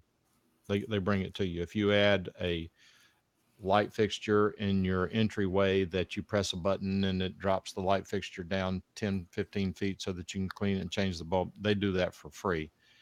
If they work on your home in This Old House, they get a lot of donations and contributions to help offset the cost, but that's a real closed system. They generally know the people well who get that done, and that's kind of inside. But anyway, All right. just be careful watching those shows. Let's change directions a little bit here. Mike, you still have your drone? I think I do. You have a drone? Yeah. What kind of drone?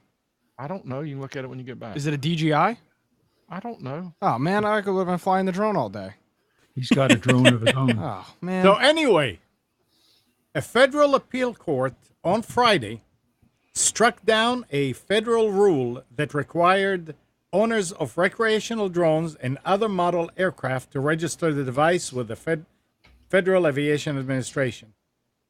The FAA had announced the rule in 2015 in response to growing reports of drones flying near manned aircraft and airports. Drones have become increasingly popular with hobbyists, and more than 550,000 unmanned aircraft were registered within the first year it was required. From a report, it says that the court ruled that the FAA drone registration rule, which have been in place since 2015, were in violation of a law passed by Congress in 2012. The law, the FAA Modernization and Reform Act, prohibited the FAA from passing any rules on the operation of model aircraft. In other words, rules that restrict how non-commercial hobbyist drone operators fly.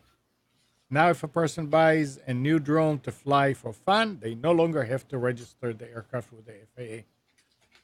But And they're gonna wipe out all those records of the people that registered. I don't know, but if flying for commercial purposes, drone buyers still need to register. So it's just interesting that you don't have to do it, and now to counter that. There was a story in there that said that in China now they have to register if they buy one. So that's interesting.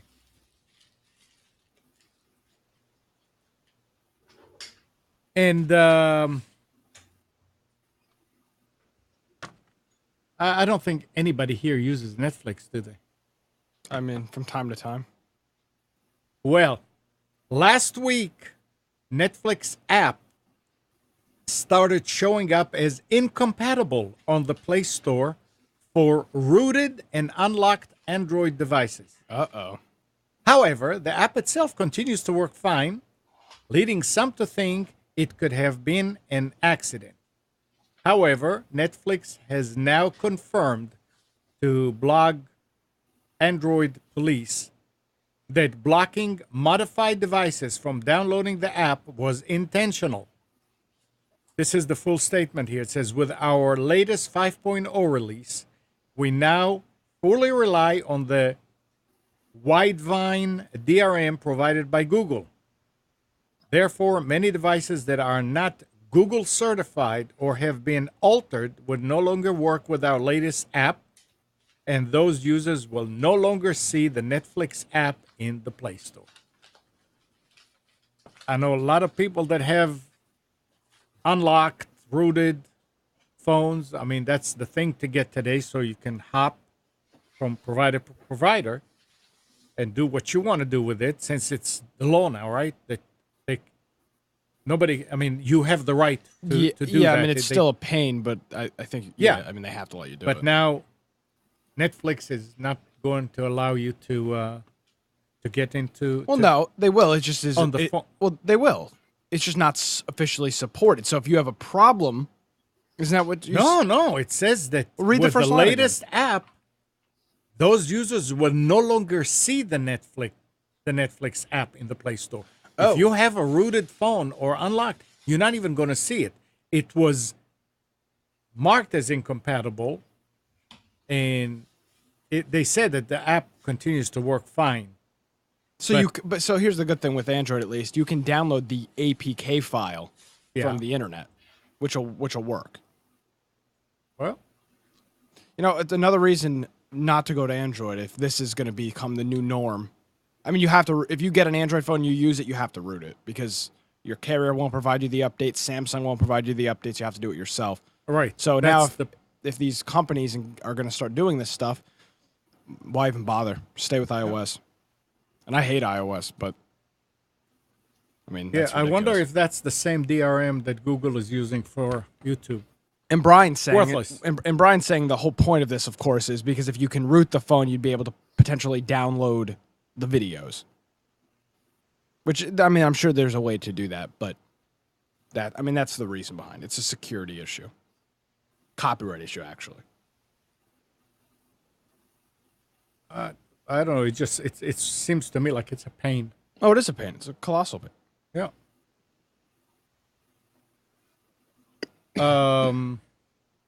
This is also interesting here. Amazon is going to start shipping TV sets powered by the company's own smart TV operating system soon. The company began listing Elements Fire TV Edition TV sets for pre-order Tuesday and is expected to start shipping them next month, when the devices will also reach other retailers. Amazon and Element, as well as Element's sister company Westinghouse, first announced Fire TV-based TV sets at CES in Las Vegas earlier this year. Now the company shares a number of additional kind of numbers, but the thing was it was for cord cutters. So you can get a 4K, 4 gig RAM, a 16 gig for apps for the TV. It will have a longer life cycle than a regular smart TV. I wonder how they know. It just came out. The interface of the TV is virtually identical to that of a Fire TV box or stick, save for a few differences. There are extra tiles that lets users switch their input devices to access game consoles, Blu-ray players, and cable boxes. So you're going to be able to buy an Amazon TV. I like this. Yeah, I don't mean think it's nobody else has done smart TVs right. I mean, LG, it's a disaster. Vizio, They're all Nothing awful. smart about them. No, they're awful. They're clunky. They're terrible to use. The apps are never up to date. If I could buy a Roku, there's a couple people that offer this. If I could buy a Roku TV with it built into it, that would be fantastic. But I mean, same thing with the Amazon. I mean, the Fire TV is a great little device. But the one thing that someone brought up in the article that I read about this was that if you're going to be a true cord cutter and get to the point where you have subscriptions for service, the current offering with Amazon does not offer commercial-free watching, and that you may be better off going with some other services. You'll be locked into Amazon. You're not going to be able to pick other services to, for example, you can't go with the YouTube offering, or you can't go with whoever else is offering. I forget who else has the individual networks now have their subscription offers.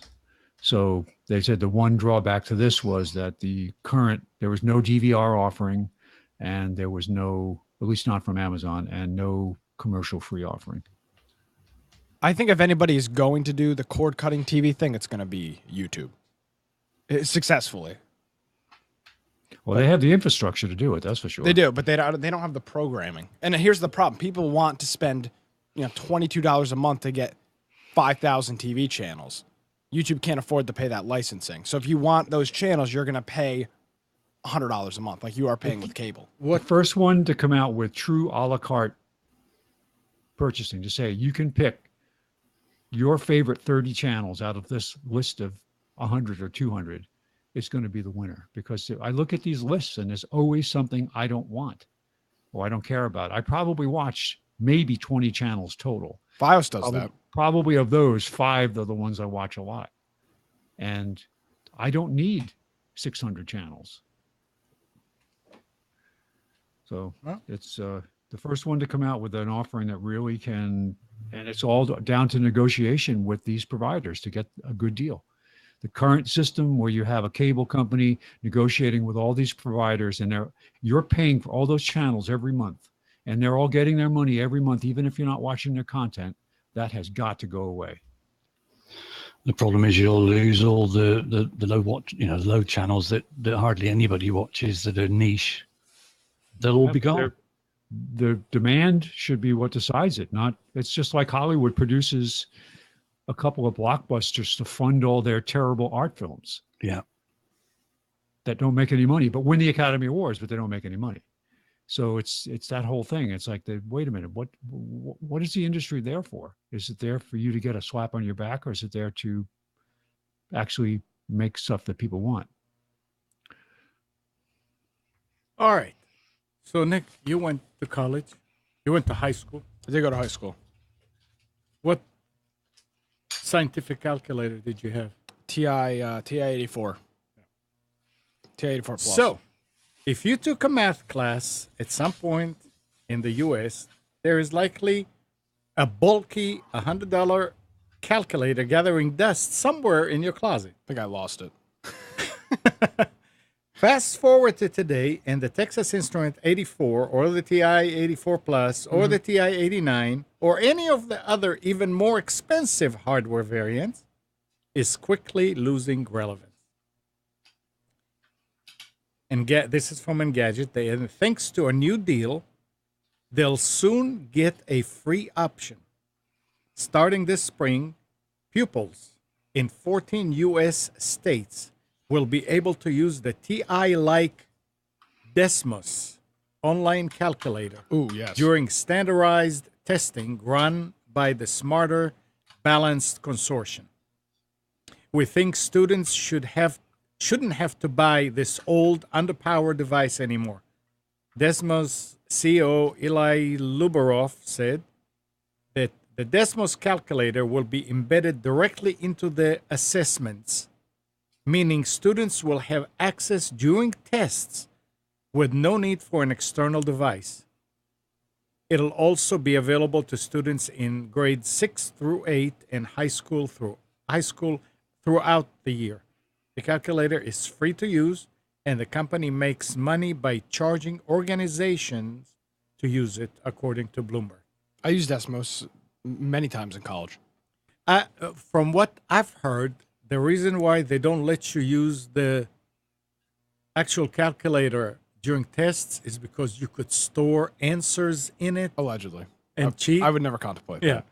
And No, now, if you're using this, somebody else controls it. You can't. Well, I guess there's two ways of doing it. The way it used to work, at least in high school, is you would bring, you'd have a algebra final exam or something like that, and the professor would come by and clear the memory on the calculator, which was, I mean, if I put it in front of me, I'd be able to do it for you. But, here's the thing. So this is going to be running on a computer. If you give me an access to a computer, if you give me an access to a computer during a test, I'm going to find some way to get around whatever you've put in place. That's true too. Yeah. I think this is worse than the calculator. Good point. Good point. Well, yeah. Where's it going to be embedded in the piece of paper? You're gonna No, you're print out a right. whole bunch of screenshots of the website.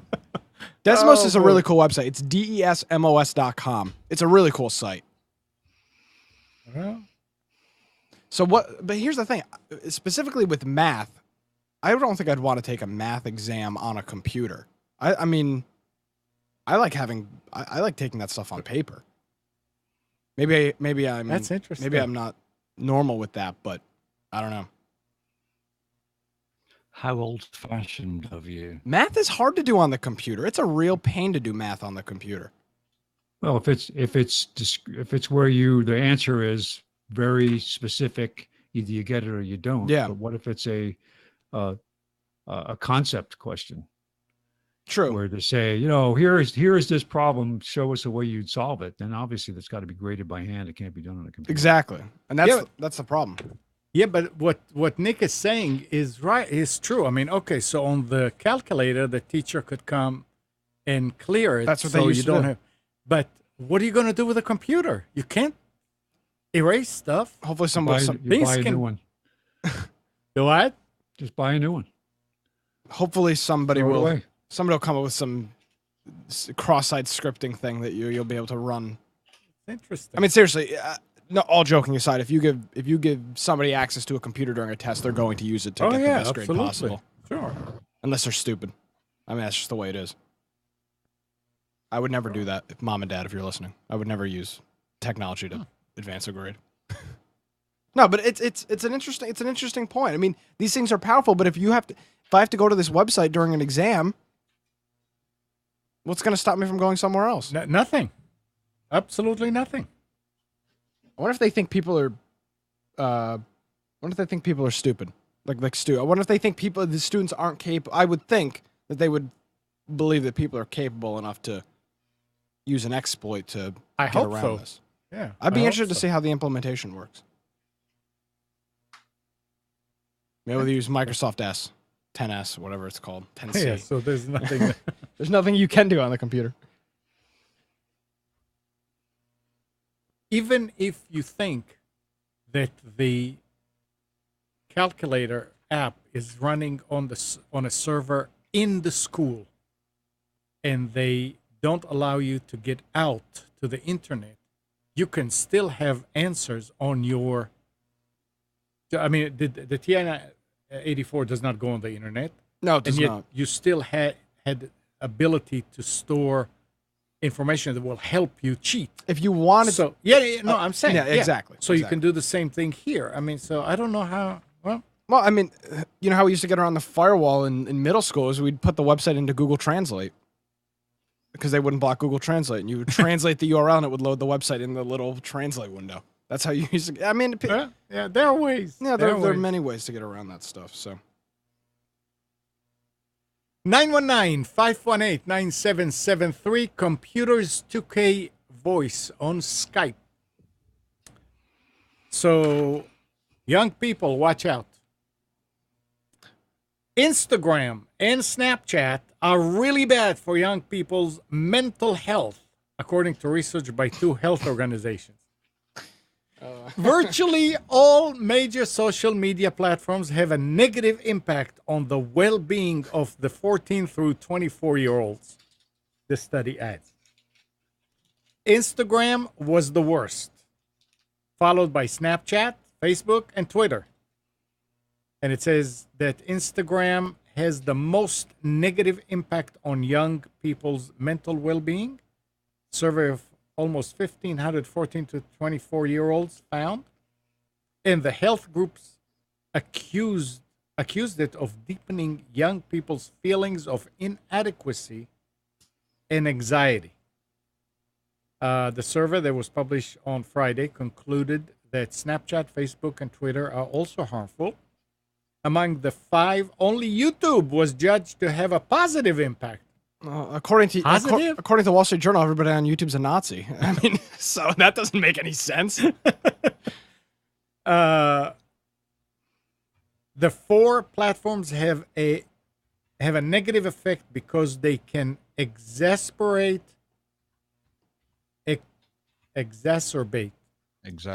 Yes. children's and young people's body image worries and worsen bullying, sleep problems, and feeling of anxiety, depression, and loneliness. All right, does it mention anything about gender in here? No. So I'd be interested to see that breakdown. I would imagine this is more of a female problem than a male, but I guess Maybe. They said yeah, this is not surprising. 14 to 24-year-olds. Everybody I know is mentally ill. Did you just say that women are mentally ill? What'd you say, Mike? Did you just say that women are mentally ill? Yes, all of them. You heard it here first on the Nissan Communications Network. I'm sitting here with them on Nissan making that comment. But I'm not surprised at all. I mean, I don't use Instagram or Snapchat, but I mean, people just post all that how great their lives are.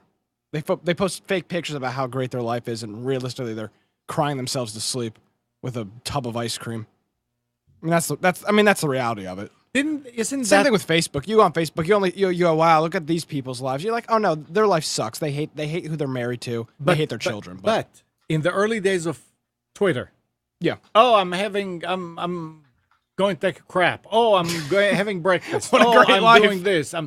You don't see that anymore. It depends who you follow. It seems like it's People only post the stuff they want. Again, it's the Facebook effect. It's this is the perfect family. This is the perfect that. It's a whole bunch of BS. But I'm not surprised that it's people. I'm not surprised that what would it say? It's attributing to mental illness completely. Yeah, so these people are already screwed up. My generation's already screwed up, and now you throw this garbage in front of them. You're talking about this. This is the perfect family. So they canceled Tim Allen, Last Man Standing. One of the reasons that the analysts came up with is because they were showing a wholesome family. You're talking about gender and that's sad, but it's a serious thing. I was chuckling a little bit while you were reading the story, but it's a serious problem. I mean, go look at some people. Go look at some people on Instagram, Twitter, and Facebook, and Snapchat. The pictures they post, you know damn well that's not how they live. I know damn well there's people I see that they don't live their life like that. They hate everything about their life, but they post these wonderful pictures on Snapchat or Instagram, and that becomes their life. Exactly, it becomes their life, even though realistically they're crying themselves to sleep. Maybe that's not a joke. Crisis. Well, I'm sorry, what? Maybe it's the opioid crisis. Who knows? North Carolina just got $31 million to combat the opioid crisis. Right. But it's definitely attributing to mental illness, Mike. No joke. I've been wondering what the problem was, Nick. Yeah, I mean, I guess so. But this is it's a serious issue. I wonder how long. I guess the problem is people want to. I guess 10 or 15, 20 years ago, you wanted to be a celebrity, but you didn't see the celebrity's life constantly. You saw them on TV or in the movies or listen to them on the radio. But now it's if you want to, you can literally want to live your life just like somebody else based off of the fake pictures they post on Instagram. So of course it's making people mentally ill. Well, the expectation for kids is everybody you want to do whatever you plan your life around to be famous, because I want to be like my idol who is constantly posting things on Twitter about who they're with and where they're going and how much money they made and where's my latest concert and what movie am I in and I'm going to be on this show and isn't my life great? I I'm going to be honest with you. I've had this problem myself. I actually came down here to North Carolina and hang out with Amnon based on his Instagram photos. And let me tell you, I was greatly disappointed. He was living up a life that is not the case. I was very Green disappointed. screen will get you every I time. know. I know. I was expecting a big server farm. It's a freaking green screen. It's blue. It's not even green. This is ridiculous. Yeah, he did. That's Falsehood. that neat compound Nissan over there with the Compound. Yeah, exactly. Yeah. Yep. Nobody wants to call in, huh? They hate me. Come on, you guys. I don't want to talk to anybody. I'm sick of this. I mean, even if you're not in the chat, I know you're there. And I'm sure somebody has questions or comments. Or concerns. Or wants to tell somebody that they're wrong. Well, how see, we're not wrong. We've covered everything. Life, all the problems in life are solved. Why should anybody call in? Yeah. Everything's fine. 919-518-9773.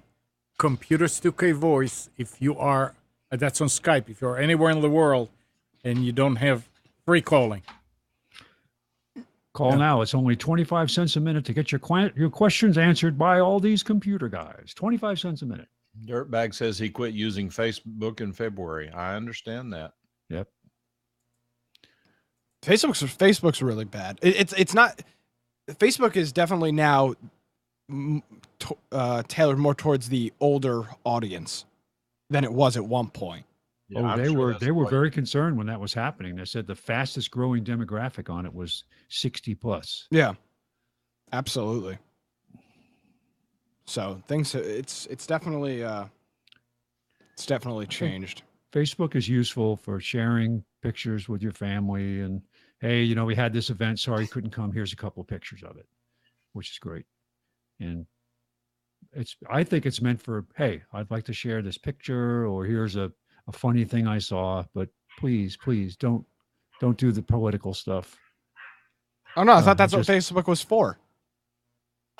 Political? Yeah, to spew Well, that's what they hope. to spew your but- agenda and talk about how everybody else that doesn't agree with you is. No. Yeah. This is a place where people can ignore their agenda and actually say, here's a cute picture of my kid or my grandson, with a goat that you can both enjoy and not get into politics about.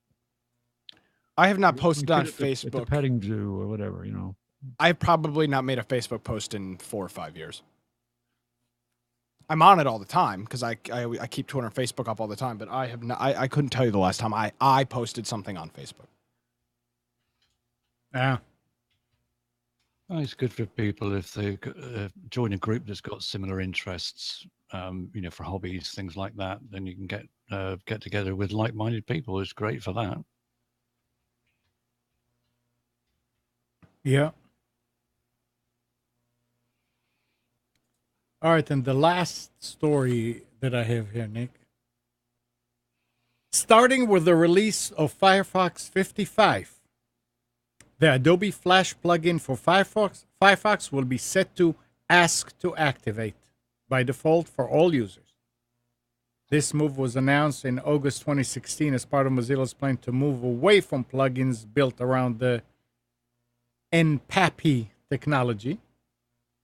Flash is currently the only NPAPI plugin still supported by Firefox. The moving is default settings from always activate to ask to activate. It's just another step toward the final step to stop supporting Flash altogether. This new Flash default setting is already live in Firefox Nightly Edition and will move through the alpha and beta versions as Firefox nears its version 55 stable release. So Chrome supports Flash by default, doesn't it? It does the same thing now that Firefox does. Really? When you go to it and it'll, which is good. And by the way, if with Flash, if you're running a lower spec computer, having Flash disabled is fantastic because Flash absolutely kills your computer resource wise. But yeah, actually at work, there's one vendor that we buy stuff from. With the photographer I work with, there's one vendor we buy stuff from, and their site is Flash based. And every time I go there, I have to accept Flash Player, start Flash Player, whatever it pops up. I've never seen that, but I guess maybe I'm not.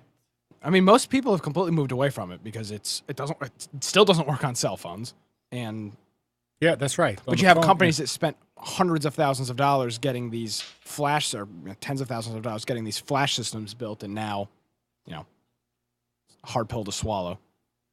Yeah, and it's a good thing it doesn't work on the phones. because Absolutely. They said that's what was draining the battery big time. God, it'll kill your Yeah. laptop battery if you're using Yep. it.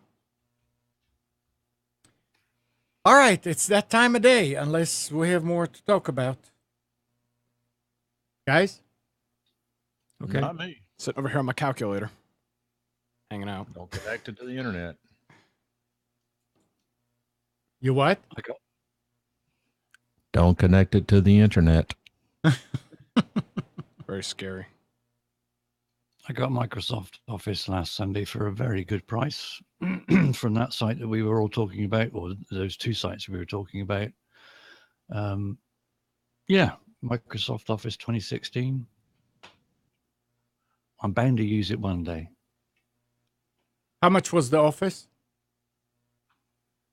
£30 something, 30 something Wow. pounds. Has anybody knocked on your door yet? Instead of no, I've taken the knocker off the door. There you go. Look outside Problem your solved. window there. Do you see a drone hovering outside your window? No. All right. No, I mean that Windows 10 is working fine. The Microsoft Office is working fine, activated perfectly, verified, and all the rest of it. Goody good two shoes. Okay, then. Hang on. What? I took a day long. Oh, jeez.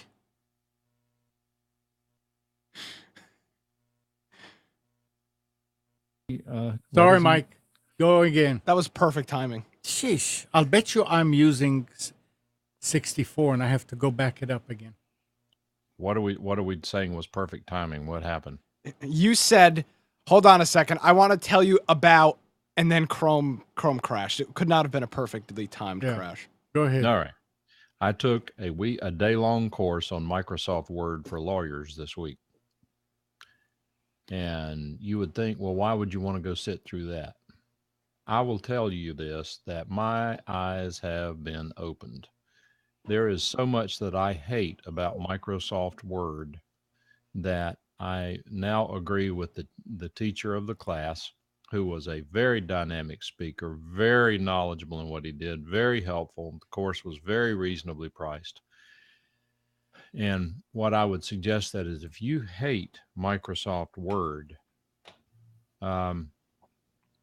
then you haven't done your homework, because a lot of the things that you hate about Word, the criticism is justified in that how to do those things is hidden. So that's not good, but it's difficult because it's powerful. You have to learn how to operate the tools that you're using. There's not a stripped down version. And for example, now remember, these were lawyers and paralegals in the room. They deal with many, many documents. One point, a lady said, "All right, I have a question about how you would do such and such and so and so." This particularly involved styles, which most people don't even know what those are. Different types of formatting, document, background mode, default mode, things like that. And so anyway, this one lady asked a question. She said, "Well, let me tell you about a document that I had this past week." She described how the document looked and how it was created and what the problems with it were. She said, "I had to go through this document line by line and individually change each one of these functions, features, whatever it was." And he said, he kind of grinned. He said, "How long did it take you to do all that?" And she said, 2.5 hours. "Really?" "Yes, absolutely." "Is there a faster way to do it?" And he said, "Well, I think so." He started creating a sample document that included a lot of the problems, and his document was probably a page long. And he's looked at it. "Is this similar to the problem you were dealing with? Does this fairly represent the problem you were struggling with?" She said, "Yep, that's exactly right." And he said, "Well, here's what I would have done. Click, click, click, boom, done." It wasn't 30 seconds to fix the document. And he said this would have fixed everything you're just talking about in your document. And the audience just erupted in applause. This is a Microsoft Word class. And just, I mean, I was sitting there making notes on the various things to do to improve my efficiency. For example, the problems with outline numbering, how you fix that, the problems with when you start typing a new paragraph, it's in a different font. I mean, this guy answers phone calls all day long to help people with Word. He knows what the common problems are. He addressed them in this seminar. Fascinating. Fascinating. So anyway. Nice. And the crowd goes wild. He, in 3 separate occasions, he got applause for the tricks that he showed. I would not have. You told me you were going to that, and I was like, oh joy. Right. Well, me too. The reason that it came up is that I'm a firm believer that if you use Word very much, you need to spend time and money learning how to use it. The example that I use is that if you decide to become a law enforcement officer, you better know how to shoot your darn gun. I mean, fiddling around with it. Well, I think the bullets go in here. Well, this guy's getting ready to blow you away. Well, hold on a minute. Let me see where the safety is. That's not the way life works. If you're going to use Word as a major part of your daily operation, you need to spend time. It's a very complex program. It has some idiosyncrasies about it. And that's just the way that cookie crumbles. They could eliminate those features. A lot of them you can remove. And there are some things that can't be solved. I mean, that's going to be with any program. But having said all that, it's amazing what you can do with the program. And I was playing with it, in fact, some this morning on an older version that has a lot of the same features. And for example, there is a button you can load called clear all formatting. He tells you how to find it. When you click that button in that document, it goes through and it removes all of the formatting that is different from the normal default profile. And let me give you just a quick example, but this won't help you do anything, but it'll kind of sell you on the idea of what he was teaching. Every time you open a Word document, there is what's called a normal profile. That profile might be Arial font. You open the document. Well, I don't want Arial font in this. I want Times New Roman. You then go to the toolbar. You say Times New Roman, and everything you type after that is Times New Roman. But then you go out later and you get some text that you want to paste into the document. You paste it into it, and it shows up as Arial. Well, the reason why is because Arial is the default font in the underlying style. Well, how'd you fix that problem? Instead of clicking on Times New Roman and starting to type, then what you do is you open the style, change the default font to Times New Roman. It'll never switch on you again. You say, well, that sounds complicated. And the answer is yes, it does. But when you learn the shortcuts to get to them and understand what you're changing, it's trivial. There's no complexity to it at all. All right. Okay. Any comments about this? Well, Dirtbag says Mike can teach us. I mean, at some point in time, I probably could if I get more time to play with it. There are some real time savers. This went on for 8 hours. You know, I mean, if you if you took notes and one command a show will be enough. One thing. He wrote a manual that's 325 pages long. Did you record the thing? Is there a recording of the? You could record it. He has online. I may actually join his website for $360 a year. You can do. There are 200 and some videos, each addressing one task. I want to know how to create my own numbering outline. So we think about that, but I mean, Uber Geek says use EditPad Lite. We can use whatever you want. I'm just talking to people who are using Microsoft Word. If that's something that you need to use because your company requires it, I will tell you. I mean, Nick knows I'm really good about lecturing people about what they ought to do.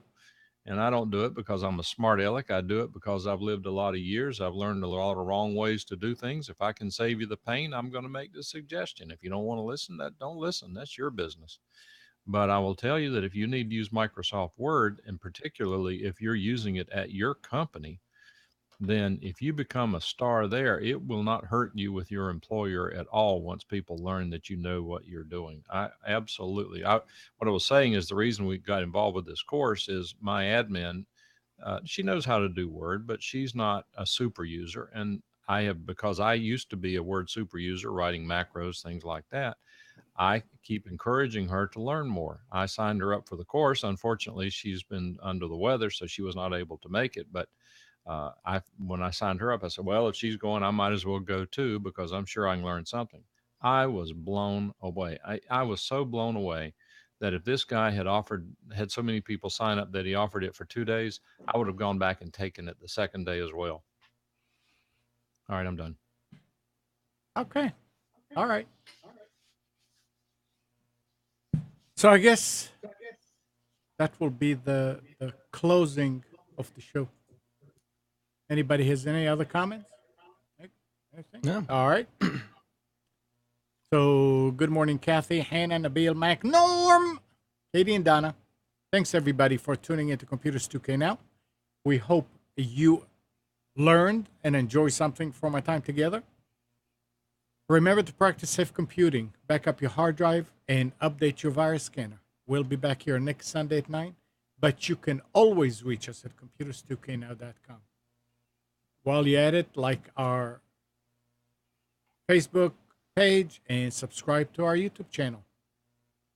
See you next week.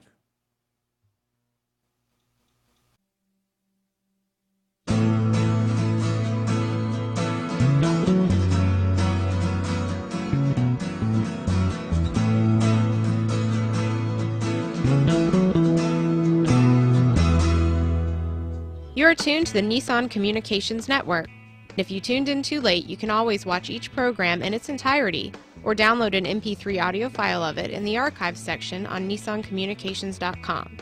Don't forget to subscribe to our YouTube channel, follow us on Twitter, and like us on Facebook. Sponsored by Atomos.com, makers of quality video recorders and converters, CarolinaApparel.com, and DeltaForce.net.